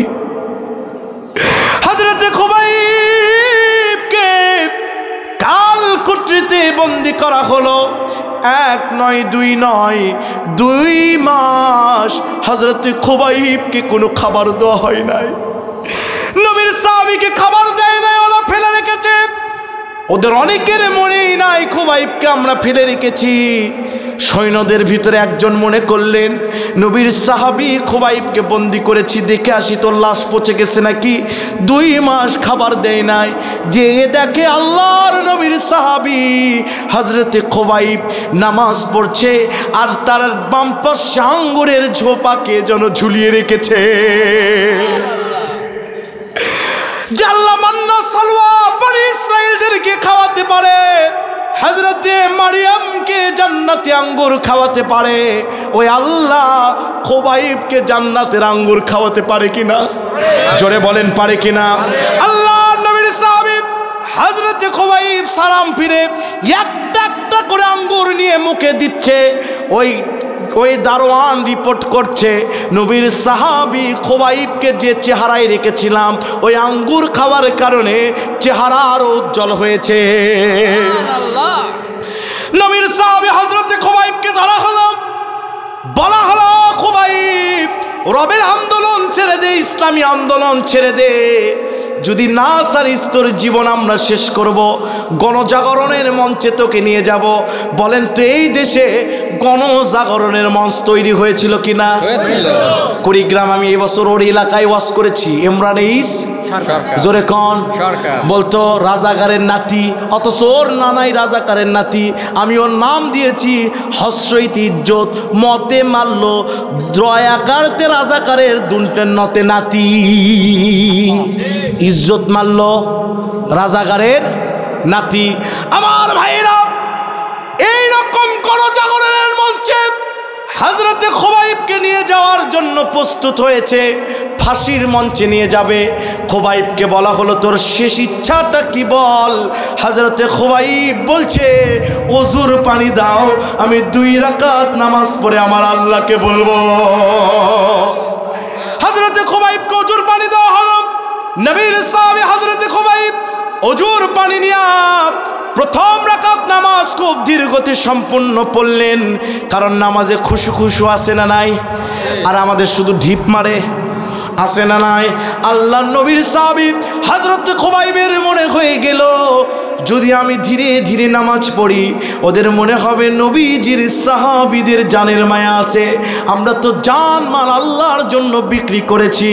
ইন্নাল্লাহ হাশতারা মিনাল মুমিনিনা আনফুসাহুম ওয়া আমওয়ালাহুম বিআন্না লাহুমুল জান্নাহ। জান তো আমরা বিক্রি করেছি আল্লাহর কাছে জান্নাতের বিনিময়ে। নবীর সাহাবী খুবাইব নামাজ 2য় রাকাত খুব স্বাভাবিক পড়ে দুখানা হাত কাবার মালিকের দিকে উঠাইছে, উঠে বলেন রব্বুল আলামিন, ইসলামী আন্দোলন করার কারণে আমি নবীর সাহাবী কিছুক্ষণের ভিতরে শহীদ হয়ে যাব। ইয়া কাবার মালিক, আমার নবী আছে মদিনায়, আমি আছি মক্কায়, আমি শহীদ হয়ে যাব। আমার 1 নাম্বার দোয়া, আমার নবীজির কাছে আমার শাহাদাতের খবর পৌঁছে দিও। নাম্বার 2, ও কাবার মালিক, তোমার দল করার কারণে আমার লাশকে ওরা দাফন হতে দিবে না, আমার মাথার ডুল্লি সুগায় মদ পান করবে। আল্লাহ, শহীদের লাশের তুমি অপমান করায়ও না। আমি বর্তমানে রিসেন্টলি কোরআনের 10টা আয়াত দিয়া শহীদদের 10টা পুরস্কার বানাইছে, আমার এখনো ব্যাগে নোট করা আছে। প্রিয় ভাইরা আমার লক্ষ্য করেন, আল্লাহ রাব্বুল আলামিন নবীর সাহাবী হযরতে খুবাইব বললেন আল্লাহ আমার লাশ দাফনের তুমি ব্যবস্থা করে দিও। নবীর সাহাবীকে ফাঁসির মঞ্চে নিয়ে গেলেন। আল্লাহ নবীর সাহাবী হযরতে খুবাইবকে বলা হলো তোর নবীকে এনে দে, তোর জানটা আমরা ভিক্ষা দিয়ে দিব। বুখারী শরীফ কিতাবুল মাগাজি, বানোয়াট কোনো ঘটনা নয়। নবীর সাহাবী মুখ থেকে থুতু বের করে ওদের মুখে মেরে দিয়ে বলছে আমরা নবীর সাহাবী, আমরা জীবন দিব, নবীজির পশমের ক্ষতি হতে দিব না। হযরতে খুবাইবের ডান হাতে কোপ মেরে দেওয়া হলো। হাজার হাজার মানুষের ভিতরে খুবাইবের ডান হাত পিনকি দিয়ে পড়েছে, রক্তগুলো ঝরঝর করে পড়ছে। বাম হাতে কোপ দেওয়া হলো, বাম হাত পিনকি দিয়ে দূরে সরে পড়ে গেছে। সাইফুন মাসলুনুন নাঙ্গা তরবারি দিয়ে করা হয়েছে। নবীর সাহাবী হযরতে খুবাইবের বাম পায়ে কোপ দিয়েছে, বাম পা পড়ে গেছে, ডান পা পড়ে গেছে, চারদিক দিয়ে ঝরঝর করে রক্ত পড়ে। খুবাইবের মুখটা সাদা হয়ে যাচ্ছে। বলছে খুবাইব তোর চোখ দিয়ে ঝরঝর করে পানি পড়ে, তোর মুখে কেন হাসি বল। আল্লাহ নবীর সাহাবী হযরতে খুবাইব বললেন মানুষের দেহের একটা পেইন ব্যথা আছে, এই ব্যথার কারণে আমার চোখ দিয়ে পানি পড়ে, আর আমার মুখে হাসি কেন জানিস? আমি খুবাইবের নাকের ভিতরে জান্নাতি মিশকাম্বারের গন্ধ চলে এসেছে। আমি খুবাইব দেখতে পাচ্ছি জান্নাতের 8টি দরজা আমার জন্য খোলা হয়েছে। ফেরেশতারা হুররা আহলান সাহালান জানানোর জন্য ফুলের তোড়া নিয়ে আছে। যারা জান্নাতুল ফেরদাউসে যাবে এরা শুধু জান্নাতুল ফেরদাউসেই থাকবে, আর যারা শহীদ হবে সব জান্নাতে উঠবে, কোনো ফেরেশতা বাধা দিবে না। সুবহানাল্লাহ। হযরতে খুবাইব বললেন আমি জান্নাত দেখতে পাচ্ছি। নবীর সাহাবীর কথা শুনে ওরা কলিজার ভিতর দিয়ে তীর ঢুকায় দিয়ে পিঠ দিয়ে বের করে দিল। আল্লাহর নবীর সাহাবী ইসলামী আন্দোলন করার কারণে শহীদের সময় বললেন আশহাদু আল্লা ইলাহা ইল্লাল্লাহু ওয়া আশহাদু আন্না মুহাম্মাদান আবদুহু ওয়া রাসূলুহু।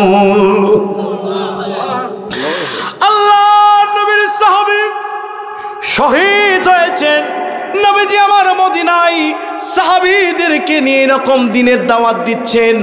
নবীজি কেন জানি হঠাৎ দাঁড়িয়ে গেলেন। দাঁড়িয়ে যাওয়ার পরে নবীজি চোখ দিয়ে পানি ছেড়ে দিয়ে দাড়ি দিয়ে ফেলে দিচ্ছেন টপ টপ করে। আর নবীজি বলছেন সালামুন আলাইকা ইয়া খুবাইব, সালামুন আলাইকা ইয়া খুবাইব। আল্লাহ নবীকে সাহাবীরা পরবর্তীতে বললেন ইয়া রাসূলুল্লাহ, কেন চোখ দিয়ে পানি বের করে খুবাইবকে সালাম দিচ্ছেন? নবীজি বললেন তোমরা জানো না, আমি যা দেখি তোমরা দেখো না। আমার খুবাইব ইসলামী আন্দোলন করার কারণে শহীদ হয়েছে। আমি দেখতে পাচ্ছি খুবাইবের দুটি ডানা কেটে নেওয়া হয়েছে। আল্লাহ সবুজ সবুজ জান্নাতি পাখির দুটি ডানা দিয়েছে। আমি বিশ্ব নবীজি দেখতে পাচ্ছি খুবাইব জান্নাতে উড়াফেরা করছে। খুবাইবের রুহু কোন জান্নাতে থাকবে, এই জন্য জান্নাতগুলো ব্যাকুল হয়েছে। নবীজি বলছে আমার চোখ দিয়ে পানি পড়ছে, এজন্য জানো নাকি আমার খুবাইব নির্মমভাবে শহীদ হয়েছে। খুবাইবের নাক কাটা হয়েছে, কান কাটা হয়েছে। কিয়ামতের দিন শহীদদেরকে আল্লাহ বলবে ফিমাইনু কউদুনুক, কেন তোর চোখ নাই, কেন তোর কান নাই? বলবে আল্লাহ তোমার দিন কায়েমের জন্য আমার নাক শহীদ হয়েছে, আমার কান শহীদ হয়েছে। আল্লাহ বলবে কোনো হিসাব নাই, বিনা হিসাবে জান্নাতে চলে যা। হযরতে খুবাইবের লাশ শহীদ হয়েছে। নবীজি খুবাইবের মৃত্যুর খবর শুনতে পেয়েছে। খুবাইবের প্রথম দোয়া কবুল। 2 নাম্বার নবীজি বলছেন আমার সাহাবীরা খুবাইবের লাশকে ওরা দাফন হতে দিবে না। তোমরা কে আছো খুবাইবের লাশটা দাফন করতে যাবে? হযরত আলী বলছে লাব্বাইক ইয়া রাসূলুল্লাহ। আলী দাঁড়িয়ে গেলেন, শেরে খোদা আলী। আলীর সাথে হযরতে মিকদাত দাঁড়িয়ে গেলেন। ঘোড়া দাবরায়া মদিনা থেকে মক্কা 380 কিলোমিটারেরও বেশি দৌড়া এসে দেখে ওরা সাইফুল মাসলুনুন লাঙ্গা তরবারি, যেই তরবারি সূর্যের আলোতে চিকচিক করে, এমন তরবারি তারা নিয়ে খুবাইবের লাশকে পাহারা দিচ্ছে। আল্লাহ নবীর সাহাবী দেখলেন 100 জন ওরা লাশকে পাহারা দিচ্ছে। হযরত আলী দোয়া করলেন আল্লাহ তুমি রব্বুল আলামিন পাঠায়েছে রাহমাতাল লিল আলামিন ব্যবস্থা করে দাও। সঙ্গে সঙ্গে সঙ্গে সঙ্গে এক টুকরা মেঘ চলে আসলো। এক টুকরা মেঘ চলে আসার পরে মিষ্টি বাতাস শুরু হলো। মিষ্টি বাতাসে ওরা সবাই ঘুমে গেছে। হযরত আলী দাঁড়িয়ে আছে। নবীজি মদিনা থেকে বলছে আলী রে খুবাইবের লাশ বুকে নাও। এটা কি টেলিটকে, গ্রামীণে? এটা কি সূরা মারিয়াম 96 নম্বর আয়াত? আল্লাহ বলছেন সায়াজালু লাহুমুর রহমানু বুদ্দা, মুমিনদের প্রতি মুমিনদের ভালোবাসা কালেকশন কে করে দিবে? আল্লাহ। বিশ্বনবীর সাহাবী হযরত আলী লাশটা বুকে নিলেন। বুকে নেওয়ার পরে ঘোড়া দাবরায়া মদিনার দিকে চলে আসলেন। আস্তেই রাস্তার ভিতরে জুলহুলাইফা নামক জায়গা, যারা হজ করেছেন তারা জানেন অমন জায়গায় ওরা 100 জন আবার ঘেরাও করেছে। বলছে কার সাহস আমাদের সামনে নবীজির সাহাবীর লাশ নিয়ে আসে, তার অবস্থা আমরা এরকম করব। শেরে খোদা আলী মুখ থেকে রুমাল এরকম সরাইছে। ওরা হযরত আলীকে ডেকে বলছে বাবারে মারে, এ তো কোরাইশের সন্তান, কোরাইশের সন্তানের গায়ে হাত দিলে আমাদের অস্তিত্ব থাকবে না। আলী কম পাওয়ার না বেশি পাওয়ার? শামাইলে তিরমিজি খুলবেন, নবীজিও খেজুর খায়, হযরত আলীও খেজুর খায়। নবীজি খেজুর খেয়ে আলীর ওখানে আটি রেখে দিচ্ছে গোপনে গোপনে। নবীজি এক পর্যায়ে বললেন এই জামানার জুয়ানেরা এতই খেজুর খায় যে খেজুরের আটির স্তূপ হয়ে যায়। হযরত আলী নবীজি বলেছিলেন আনা মাদিনাতুল ইলম ওয়া আলীউ বাবুহা, মদিনা ইলমের শহর, আলী তার দরজা। আলী সঙ্গে সঙ্গে বলছে জামানার মুরব্বীরা তুই খেজুর খায় যে তাদের সামনে খেজুরের আটিও থাকে না। আল্লাহু আকবার বলবেন না? আল্লাহু আকবার, আল্লাহু আকবার। হযরত আবু বকর ওমর হাঁটতেছে, হাঁটতে হাঁটতে বলে আমরা তো একটা পরিপূর্ণ খাবারের মতো, আমরা পরিপূর্ণ। হযরত আলী বলে খাবারের ভিতরে লবণ না থাকলে স্বাদ হয়? কয় না, কয় আমি তোমাদের ওই খাবারের মতো, লবণের মতো। আল্লাহু আকবার।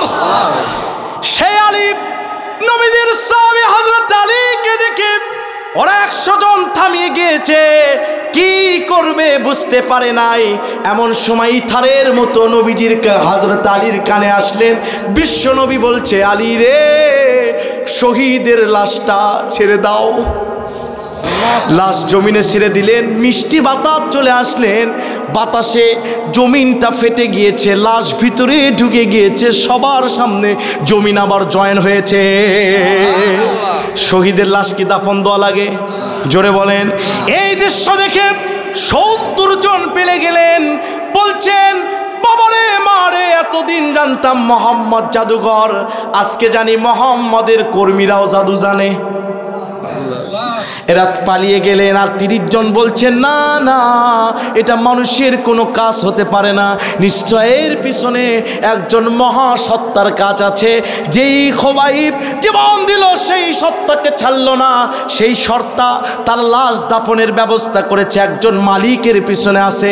ও আলী, আমাদের তাওবা পড়ে, কালিমা পড়ে ইসলামের সুচিতল ছায়ায় সাবিত করে দাও।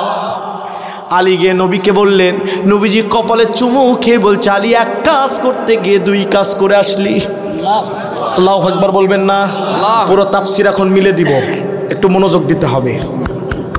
খোবাইব জীবন দিছে কার দল করার জন্য? না, এটা রব, আল্লাহ বললে হবে না, রব। কি রবের দল করার জন্য জীবন দিয়েছে। খোবাইব মৃত্যুর সময় ফেরেশতা দেখেছে কিনা? কথা বলেন না কেন? 3 নম্বর প্রশ্ন, ফেরেশতা নাজিল হবে কখন? তাফসিরে জালালাইন বলছে, তাতানাজ্জালু আলাইহিমুল মালাইকাতু ইনদা মাউতিহিম। তুমি রিস্কাওয়ালা, তুমি ভ্যানওয়ালা, তোমার বাড়ির লোক, পাশের প্রতিবেশী, ওদের দল করতে করতে 2 তলা বাড়ি করেছে, আর তুমি রিস্কা চালাও, 10টা 20টা মামলা খেয়েছো, হাজিরা দিয়েছো। সম্মানিত সাথী আর তাওহীদি জনতা, ও পাবনাবাসী মা বোনেরা, যুবকেরা, বলছি, রবের দল করছো তোমার বন্ধুরা, ওদের দলে হুন্ডা নিয়ে স্লোগান দিচ্ছে, টাকা পাচ্ছে, আর তুমি রবের দল করার কারণে টাকা তো পাও না, বরঞ্চ মানুষের ধিক্কার শোনো। তুমি যখন মৃত্যুবরণ করতে যাবে, তুমি হতে পারো রিস্কাওয়ালা, হতে পারো ভ্যানওয়ালা, হতে পারো দিনমজুর। হযরতে আজরাইল সামনে এসে ডাক দিয়ে বলবেন, ইয়া আইয়াতুহান নাফসুল মুতমাইন্না ইরজিই ইলা রাব্বিকি রাদিয়াতাম মারদিয়া ফাদখুলি ফি ইবাদি ওয়াদখুলি জান্নাতি। আল্লাহর ফেরেশতা আজরাইল এসে বলবে, ও নেকাত্তা, স্মুথলি বের হয়। ইরজিই ইলা রাব্বিকি রাদিয়াতাম মারদিয়া, যে রবের দল করেছিস ওই রবের হুকুমে বের হয়ে আয়। ফাদখুলি ফি ইবাদি, রবের তো ইবাদত করেছিস, ওদখুলি জান্নাতি, জান্নাতে ঢুকে যা। সুবহানাল্লাহ, সুবহানাল্লাহ। তাফসীরে জাবরি বলছে, মালাইকা আজরাইল ইসলামী আন্দোলনের কর্মীদের উপরে, রবের আন্দোলনের উপরে প্রতিষ্ঠিত থাকতে গিয়ে হয়তোবা গুনাহ হয়েছে, সঙ্গে সঙ্গে তাওবা করেছে। কথা বলেন ঠিক কিনা? হযরত আজরাইল মুমূর্ষ ব্যক্তির সামনে এইরকম হাতটা উঁচু করবে। কি উঁচু করবে? একটু মনোযোগ দেন, কি উঁচু করবে? আজরাইল হাত উঁচু করে বলবে, আমার হাতের দিকে তাকা। হাতের দিকে তাকাতে দেরি আছে, আল্লাহর 8টি জান্নাতের প্রতিশ্রুতি আজরাইলের হাতের ভিতর চলে আসবে। যেমন টর্চ লাইট মুখে মারলে আলো যায়, ইসলামী আন্দোলনের কর্মী রুহু নোয়ার আগেই 8টি জান্নাত তার মুখে আলো মেরে দিবে। জান্নাতে যাওয়া লাগবে না, জান্নাত আপনাকে নিতে আসবে।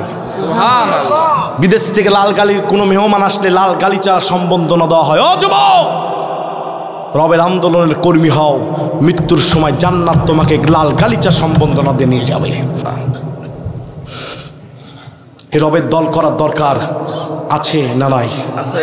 কোন আমল করলে মৃত্যুর সময় রুহু কবজের আগে জান্নাত দেখতে পারবেন? রবের দলের কর্মী হলে জান্নাত দেখতে পাবেন। আলাল জাসাদি আলাল আরদি, দেখে যেমন জমিনেও ইসলাম কায়েমের চেষ্টা করতে হবে। কথা বলেন না কেন? প্রিয় ভাইরা, বলেন তো, বাংলাদেশ স্বাধীন হয়েছে 54 বছর হলো, 3টা সরকার ক্ষমতায় আসলো, কেউ কি নামাজের বিল পাশ করেছে? আরেকটু আসতে বলেন, কেন পাশ করলো না? 22 নম্বর সূরা হজ, 41 নম্বর আয়াত আল্লাহ বলছে কেউ যদি ক্ষমতায় যায় চারটি কাজ। কয়টি? 1 নম্বর আকামুস সালাহ। আমি আয়াতে টান দিব, আপনাদের আল্লাহু আকবার বলতে হবে। পারবেন না? পারবেন না? আল্লাযীনা ইম্মাক্কান্নাহুম ফিল আরদি আকামুস সালাহ ওয়া আতাউয যাকাতা ওয়া আমারু বিল মারুফ ওয়া নাহাউ আনিল মুনকার ওয়ালিল্লাহি আকিবাতুল উমুর। আল্লাহ বলছে ক্ষমতায় যদি কেউ যায় 1 নম্বর কর্মসূচি হবে আকামুস সালাহ, বাই হুক অ্যান্ড ক্রুক নামাজ কায়েমের আইন করতে হবে। নামাজ যদি কেউ না পড়ে মসজিদের মুয়াজ্জিন ইমাম নোট করে চেয়ারম্যানের কাছে দিবে, মেম্বারের কাছে দিবে, মেম্বার পুলিশের কাছে দিবে, পুলিশ তাকে ধরে নিয়ে যাবে। এরপরে কি হবে? ওয়াতাউজ যাকাহ, যাকাত প্রতিষ্ঠা করবে। বিবিসির নিউজে এসেছে বাংলাদেশে যদি 1 বছর ধনীরা যাকাত দেয়, দেশের সব খাত পূরণ করার পরে বাংলাদেশে 1,84,000 লক্ষ কোটি টাকা অর্থায়নে যোগ হবে।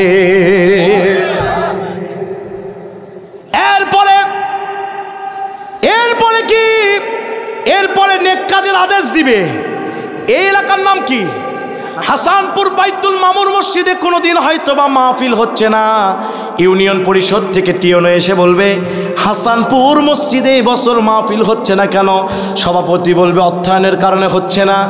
টিওনো সংসদ ওই যে আপনার থানা বলবে রাষ্ট্রীয় বাজেটে মাহফিল করার ব্যবস্থা করতে হবে, তাও মাহফিল হবে। এরপরে অনাহাউ আনিল মুনকার, অসৎ কাজ দেখলে বাধা দিবে। মুমিনরা ইমানদারদের কাজ কুনতুম খায়রা উম্মাহ উখরিজাত লিন-নাস তা'মুরুনা বিল মারুফ ওয়া তানহাউনা আনিল মুনকার। এই উম্মত শ্রেষ্ঠ উম্মতেদের দুটি কাজ, সৎ কাজের আদেশ, অসৎ কাজের নির্দেশ। কথা বলেন ঠিক কিনা? বলেন তো ইসলাম ক্ষমতায় গিয়েছে? আমরা যখন ওয়াজ করি কিছু মানুষ বলে হুজুর খালি দিন কায়েমের ওয়াজ করেন, পদ্মার ওয়াজ নাই, হজের ওয়াজ নাই। এমন প্রশ্ন আছে না নাই?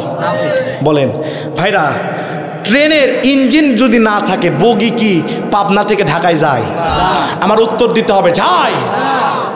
নামাজ একটা বগি, ইঞ্জিনে, তারপরে পদ্মা একটা বগি, জাকাত একটা বগি। আমরা হুজুররা সারা জীবন ওয়াজ করে ঠেলে ঠেলে 2 কদম নিয়ে যাই, হুজুরও হাফসে যায়, বগিও জায়গায় থেকে যায়। কথা কন না কেন? কিন্তু ইঞ্জিন যদি থাকে, ইঞ্জিনের সাথে সব বগি চলে যায় কিনা ঢাকায়? কথা কন না কেন? কোরআন হচ্ছে একটা ইঞ্জিন, এটা যদি সংসদে যায় সব বগি নিজ গন্তব্যে চলে যাবে। কথা বলেন ঠিক কেন? এই ওয়াজ আগে করতে হবে। সব ফরজের বড় ফরজ কি? আকিমুদ্দিন, দিন কায়েম করা। দিন কায়েম নাই, পর্দা করেই করবেন কি, রোজা করেই করবেন কি, দিনই তো কায়েম নাই। কথা বলেন না কেন? আজকের আলোচনা যারা বুঝেছেন তারা বুঝেছেন কোন দিক দিয়ে মার হয়েছে। কথা কন, কথা কন, কথা কন। প্রিয় ভাইরা আমার, আমি 2টা উদাহরণ দিয়ে আলোচনা শেষ করবো। কয়টা? মৃত্যুর সময় ফেরেশতা এসে বলবে আল্লাহ তাখাফু, ভয় নাই, ওয়ালা তাহজানু, টেনশন নাই, ওয়াবশিরু বিল জান্নাহ। ওই যে দেখো জান্নাত, যে জান্নাতের শুভ সংবাদ রূহের জগতে দেওয়া হয়েছিল, তোমরা আল্লাহর দল করেছো, টেনশনও নাই, ভয়ও নাই। মৃত্যুর সময় সবচেয়ে বেশি মানুষের ভয় হয়। কথা বলেন না কেন? ওই সময় শয়তান এসে বারবার ধোকা দেয়, রবের দল ছেড়ে দাও, আল্লাহ বলতে কিছু নেই, আমার দলের ওপর মরো। কিন্তু ইমানদার যে হবে সে লা ইলাহা পড়ে মৃত্যুবরণ করবে। ওই সময় আল্লাহ বলছে কোনো ভয় নাই, টেনশন নাই। ফেরেশতারা বলবে ওই দেখো জান্নাত, জান্নাতে চলে যাও। আল্লাহু আকবার। উদাহরণ কয়টি? জোরে বলেন। ভাইরা আমার, ইমান আর বিমান চিনেন? কথা বলেন, চেনেন? কথা খুব চিকন কথা হবে, যার বিবেক আছে বুঝে নেবেন। ইমান আর বিমান চেনেন? ইমানও উপরে ওঠে নিচে নামে, বিমানও উপরে ওঠে। বিমান যখন উপরে ওঠে বাড়ি গাড়ি বিল্ডিং এগুলো ছোট দেখায় না বড় দেখায়? আরো আস্তে কন, যে আওয়াজ দিচ্ছেন মনে হয় পাবনাই বড় দেখায়। ছোট না বড়? ইমানের সিঁড়িতে যারা বড় হয়েছে রবের আন্দোলন করতে করতে, জালেমের জেল জরিপানা ফাঁসির মঞ্চ সব কিছু তাদের কাছে ছোট হয়ে গেছে। বুঝলে বুঝপাতা, না বুঝলে। এরপরে বিয়ের বাড়িতে বর বেশি খায় না কোলদারা বেশি খায়? কথা কন বর বেশি না কোলদারা বেশি? কোলদারারা পেট তরমুজের মতো করে মুখ এইরকম করে বর ধরে, বর কিন্তু ঠিক মতো খেতে পারে না, ঠিক কিনা বলেন? যারা বিয়ে করেননি তারা একটু শোনেন ভাই, এরকম করে মুখ ধরে। এক পর্যায়ে বন্ধুরা বলে, দেখ তোর সামনে আসলো মুরগির রোস্ট, আমরা খেয়ে শেষ করছি, তুই কিছু খেতে পারিস নাই। বর কি করে, তাও রুমাল ছড়ায় না। সন্ধ্যা যখন আসে এমন সময় শ্যালক শ্যালিকারা এসে ফুলের তরা নিয়ে বরকে বাসর ঝরঝার দিকে নিয়ে যায়, আহালান সাহালান জানায়া। আর নবী বলেছেন লাইলাতুল জুফাফি মিসলা লাইলাতুল কদর, বাসর রাত হচ্ছে সবে কদরের রাতের সমতুল্য। এই যখন নিয়ে যায় ওই ঘরের দিকে, তখন ওরা এতিমের মতো চেয়ে থেকে বলে, মজা মারল ফজা ভাই, আমাদের হলো ঘুম কামাই। কথা বলেন ঠিক কিনা? ঠিক তেমনি আমরা যারা মুমিন, আমরা যারা ইমানদার, আমরা একটা পোশাক পরেছি রুমাল, সেটা হচ্ছে লিবাসুত তাকওয়া, তাকওয়ার পোশাক পরেছি। আমরা ইচ্ছা করলে সব কিছু করতে পারি না। কথা বলেন, ইচ্ছা করলে আমরা রবের আন্দোলন ছাড়তে পারি না। মা যদি পর করে, স্ত্রী যদি পর করে, সবাই পর করলে আমরা আল্লাহর দল ছাড়তে পারি না, ঠিক না বলেন? কিয়ামতের দিন যারা আপনাকে টিটকারি করেছিল, ওই দলের কর্মী হয়েছিল, ওদের সামনে আপনাকে আহালান সাহালান দিয়া জান্নাতের দিকে ফেরেশতা নিয়ে যাবে। ওরা বলবে, মজা মারলো ফজু ভাই, আমাদের শুধু হলো দুনিয়া কামাই। কথা বলেন ঠিক না? প্রিয় ভাইরা আমার, ওই রবের দলের কর্মী হবেন তো ইনশাল্লাহ? কারা কারা রবের দলের কর্মী হয়ে মৃত্যুবরণ করতে চান? শেষবার তাকবীর দিয়ে আল্লাহকে হাত তুলে দেখান।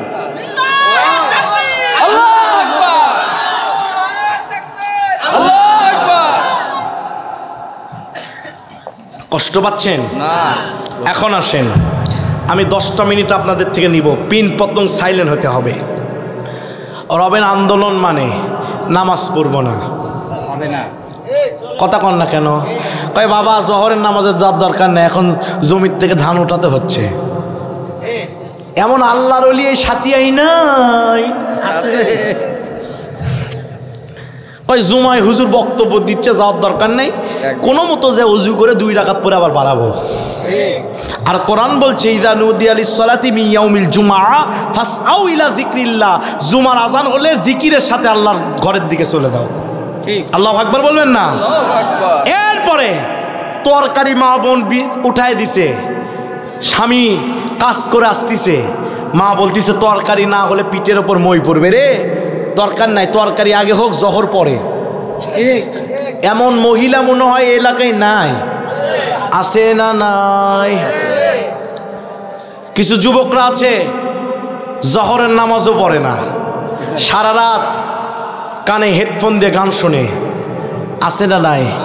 রাত 2টার দিকে তাকিয়ে দেখে একজন তাকে ডাকছে, আব্দুল করিম ওঠো, চোখ খুলে দেখে মালাকাল মউত। বলেন তার কি হবে? ইযা জা আজালুহুম লা ইস্তাখিরুনা সাআতাও ওয়া লা ইস্তাকদিমুন। Everyone has to taste the taste of death. মউতু কাসিন কুল্লু নাসিন শারিবু, কবর বাইতিন কুল্লু নাসিন দাখিলু। মউত এমন একটি পেয়ালার নাম যেখান থেকে পান করতেই হবে, কবর এমন একটি ঘরের নাম যেখানে ঢুকতেই হবে। কথা বলেন ঠিক কিনা? ও যুবক, মৃত্যু এমন একটি সত্যর নাম জানো, যে সত্য তোমাকে চমকিয়ে দিয়ে সব কিছু থমকিয়ে দিয়ে 3.5 হাত কবরে নিয়ে যায়। ও যুবক, তুমি কি জানো কোন গাছের বড়ই পাতার কুচি তোমার গরম পানির জন্য গাছে জন্ম নিয়েছে? কোন দোকানের কাফনের কাফন তোমার লাশকে মোড়ানোর জন্য দোকানে কাটা হয়েছে? যুবক, সব প্রস্তুত, কিন্তু তুমি প্রস্তুত হতে পারো না। তোমার কবরের জায়গা প্রস্তুত, প্রত্যেক দিন ডাকে। মুফাসসির বলছে প্রত্যেকটি মানুষের লাভির ভিতরে তার কবরের মাটি দেওয়া আছে। মৃত্যুর পরে নাভির আকর্ষণে ওই কবরের মাটিতে তার দাফন হয়। ও যুবক, সব প্রস্তুত, তুমি প্রস্তুত হতে পারো না। তুমি বন্ধুর সাথে গান শুনছো, বাড়িতে যে শুয়েছ, যে দেখো কিছুক্ষণ পর তুমি লাশ হচ্ছ। কথা বলতে হবে ঠিক কিনা? যুবক, তোমাকে যখন বলি মসজিদে আসো, তুমি বলো হুজুর, হুজুর মসজিদে ইয়াংরা যাবে, কেন মসজিদে তো বাবারা চাচারা যাবে। Young life is best life, নগদ চাপায় হাত পেতে নি বাকির খাতায় শূন্যতা। হুজুর তাওবা করে মাপ চেয়ে নিব আল্লাহর কাছে। হুজুর মসজিদে ঢুকতে পারবো না। ও যুবক, তুমি ইয়াংকারে মসজিদে ঢুকতে চাও না, যে দেখো তোমার চেয়ে কত ছোট ছোট মানুষের লাশ কবরে ঢুকছে। কথা বলে যুবক, তোমাকে যখন নামাজের কথা বলি তুমি বলো হুজুর একটু বয়স হোক, যখন নামাজের কথা বলি বলো হুজুর বিয়া হোক, নামাজের কথা বলি হুজুর বাচ্চা হোক, হুজুর গ্রাজুয়েট শেষ করি, ওদেরকে মানুষের মতো মানুষ করি। মানে চামড়া যখন টাইট আল্লাহর সাথে করলে ফাইট, চামড়া যখন ঢিল মসজিদে গিয়ে চেন নিয়ে নামাজ পড়ে আল্লাহর সাথে দিলে মিল। আল্লাহর ফেরেশতারা বলে আয়, কবরে হবে শুধু কিল। কথা বলেন ঠিক কিনা? ও যুবক, যে মুখে এত ফেসিয়ার করো, এত সোনু পাউডার দাও, কবরে গেলে 3 দিনের ভিতরে মুখ পুরোটা পোকার খাদ্য হয়ে যাবে। কোন বন্ধুর পাল্লায় পড়ে তুমি পাবজি গেম খেলছো? কোন বন্ধুর পাল্লায় পড়ে তুমি গাজার আড্ডায় জেনার আড্ডায় যাচ্ছ? কোন বন্ধুর পাল্লায় পড়ে তুমি নামাজ পড়ো না? যুবক, তুমি মারা গেলে তোমার বন্ধু শুধু কুলখানিতে যাবে, জানাজায় যাবে, জীবনেও তোমার কবরের খবর নিতে যাবে না। যে দেখো তোমার দাদার কবর, তোমার দাদার কবরের বাঁশ পচে গেছে, একদিন তুমি শুয়ে থাকবা, তোমার কবরের বাঁশ পচে যাবে। যুবক, গার্লফ্রেন্ডকে ইমপ্রেস করার জন্য রাস্তায় ইয়ামাহা এফজেড হুন্ডা অশ্লীলভাবে চলায় কিনা কথা বলতে হবে। ট্রাকের সাথে বেজে স্পট ডেট হয় কিনা জোরে বলেন। তোমার দামি দামি পারফিউম আছে, তোমার বিএফ আছে, তোমার আইফোন হুন্ডা আছে, শুধু নাই শুধু তুমি। কথা বলেন ঠিক কিনা? এ দুনিয়া ছলনাময়, ভোগ বিলাসিতা ছাড়া কিছুই নাই। 4 জন বন্ধু, 1 জন মারা গেছে, 2 মাস পরে 3 জন ওই বন্ধুর নামই নেবে না। কিসের দুনিয়া? কার পিছনে ঘুরছো? তোমার বান্ধবীকে, তোমার গার্লফ্রেন্ডকে ইমপ্রেস করার জন্য 10 টাকার গোলাপ 400 টাকা দিয়ে কিনো। একদিনকে আল্লাহকে খুশি করার জন্য তাহাজ্জুদের নামাজ পড়েছো যুবক। গরুকে মারা গেলে কবরে রাখা হয়। ও মা, ও ভাইরা, আপনি মারা গেলেও আপনাকে কবরে রাখা হবে। 3 জন মানুষ কবরে নামবে, মনে করবেন এরা আমার চির আপন, এরা মনে হয় আমার সঙ্গে থাকবে। এক এক করে যখন উঠে আসবে, আপনার একটা একটা করে স্বপ্নের দোয়ার ভেঙে যাবে। কথা বলেন ঠিক কিনা? ও মা, ও যুবক, কবরে যখন তোমাকে রেখে আসবে, তোমার মা কাঁদবে, স্ত্রী কাঁদবে, জিএফ কাঁদবে, বিএফ কাঁদবে, স্বামী কাঁদবে। সময়ের ব্যবধানে সবার চোখের পানি মুছে যে মুখে হাসি চলে আসবে। This is reality. এটাই দুনিয়া। কেউ কারো নয়, কেউ কারো নয়। 2 বন্ধু বসে থেকে ওয়াজ শুনছো, আজকে রাতে মারা গেলে তোমার বন্ধু থাকবে উপরে, তুমি কালকে জহরের সময় থাকবে অন্ধকার কবরে। যেই কবরে দিনও বোঝা যায় না, যেই কবরে রাতও বোঝা যায় না। বিশ্বনবী বলেন, কবর হচ্ছে মহাসমুদ্রের নাম, কেউ বাঁচতেও পারবে না, কেউ বাঁচাতে পারবে না। নেক আমল ছাড়াই কবরে কেউ বাঁচবে না। তোমাকে যখন কবরে রাখা হবে, তোমার ডান পাশের মাটি পৃথিবীর ডান প্রান্তে চলে যাবে, বাম প্রান্তের মাটি পৃথিবীর বাম প্রান্তে চলে যাবে। তোমার মাথার মাটি পৃথিবীর চলে যাবে উত্তরে, পায়ের মাটি চলে যাবে দক্ষিণে। এমন জোরে তোমাকে কবর আযাব দেওয়া হবে, তোমার লাশ হাড্ডি গুঁড়ো চুরে চুরমার হয়ে সবকিছু গুঁড়া গুঁড়া হয়ে যাবে। কেমনে তুমি থাকবা কবরে বলো?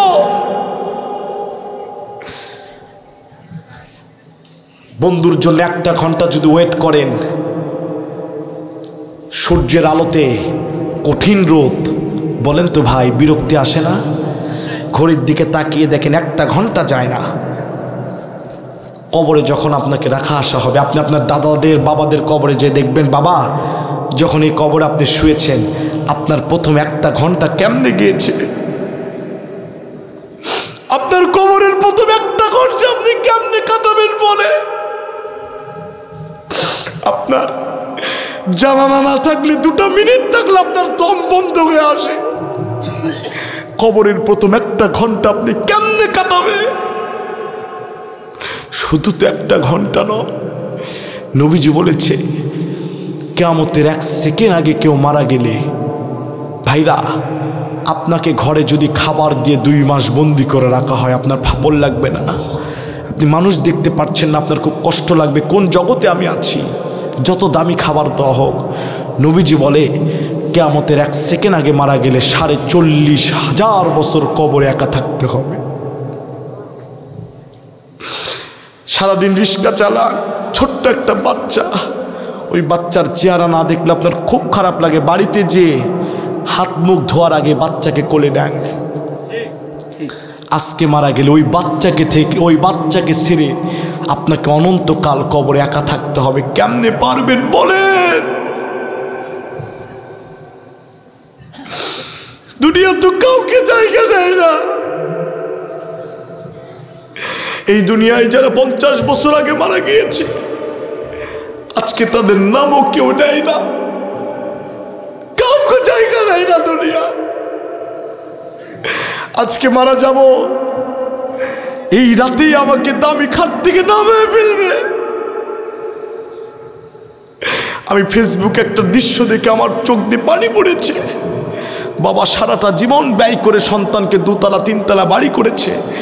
বাবা মারা গেছে, লাশ আঙ্গিনায় এসেছে, কঠিন ঝড় বৃষ্টি। ইমাম সাহেবরা বলছে একটু বাড়ির বারান্দাতে লাশটা উঠাও। সন্তান বলছে না, যে লাশ একবার বের করেছে ওই লাশ আর ঘরে উঠাবো না। যারা আপনাকে দাফন হওয়ার আগেই ভুলে যায়, তারা আপনি মারা গেলে কতটুকু মনে রাখবে বলেন? এই হাতকে একবার প্রশ্ন করবে, এই লোক তোকে কত সুন্দর করে কাটি ডিজাইন করি, একদিন তুই পড়ে থাকবি, পুরো লোক পোকা খেয়ে ফেলবে। পারবে? হযরত ওসমান চোখের পানি ছেড়ে দিয়ে কবরে হাউমাউ করে কাঁদতে। সাহাবীরা যে বলছে আপনি তো জান্নাতের সার্টিফিকেট পেয়েছেন, আপনি কাঁদেন কেন? বলছে আমি কবরের সামনে এসে বারবার কাঁদি আর বলি, ও কবর আমি তোর ভিতরে কেমনে থাকবো? যুবক, মসজিদের মুয়াজ্জিন যখন হাইয়া আলাস সালাহ হাইয়া আলাল ফালাহ, come to the prayer, come to the success, তোমরা সফলতার দিকে আসো, তোমরা নামাজের দিকে আসো বলে, তুমি নামাজ পড়ো না, বন্ধুর সাথে চলে যাও খারাপ আড্ডায়। তুমি মারা গেলে তোমার বন্ধু তোমার কবরে 1 মাসে 1 দিনও জিয়ারত করতে যাবে না। 1 মিনিট 10টা মিনিট চোখ বন্ধ করেন যে আমি মরে গেছি, আমার মাইকিন হচ্ছে মসজিদের, আমাকে আশহাদু আল্লা ইলাহা ইল্লাল্লাহ বলে আমাকে কবরে নিয়ে যাওয়া হচ্ছে। ইমাম গাজ্জালি বলে, মাইয়াত বারবার ইমামকে আহলে বায়াতকে ডাকে আর বলে, কেন আমাকে মহাগর্তে রেখে আসছো? ও ইমাম সাহেব, ও আহলে বায়াত, তোমরা তো আমার গাড়ি বাড়ি ভাগ করে নিবা, কেউ তো আছো, আমার একটা গুনাহ ভাগ করে নিবা। আমি আমার বাবার কবরে নেমেছিলাম, আমি আমার নানির কবরে নেমেছিলাম, আমার মাথা আজও পর্যন্ত এই প্রশ্নের উত্তর পাই নাই। এক এক করে বাঁশ দেওয়া হয়েছে, আর কয়টা বাঁশ দেওয়া বাকি। আমি ওই কবরে বসে থেকে একবার পুরো কবর দেখেছিলাম, আর বলছি আমার নানিকে শুয়েছি, একদিন আমাকেও কে এরকম শুয়ে দিয়ে যাবে। দুনিয়াতে এত আলো, বাঁশ দিচ্ছে, একটা করে আলো বন্ধ হয়ে যাচ্ছে।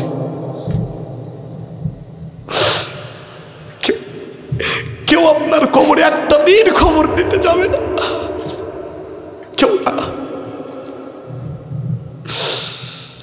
মসজিদের মুয়াজ্জিন মাইক দিবে, ধোয়াতে এসে ধুয়ে যেয়ে যাবে, কাফন পরায় দিয়া, আতর সুরমা পরায় দিয়া রেখে আসবে। তো ভাই সারাটা জীবন আপনার খবর কেউ নিবে না, ঠিক কিনা বলেন? ওই কবরে একমাত্র ওই রবি আমাদেরকে আশ্রয় দিবে, কথা বলেন ঠিক কিনা?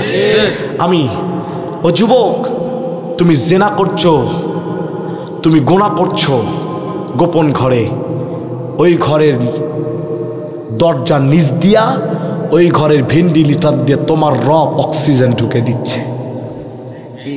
তোমার রব তো তোমাকে ভুলে নাই, তুমি ফজর নামাজও পড়ো নাই, আর তোমার রব সকাল 10টায় ডাইনিং টেবিলে গরম খাবার তৈরি করে রেখেছে।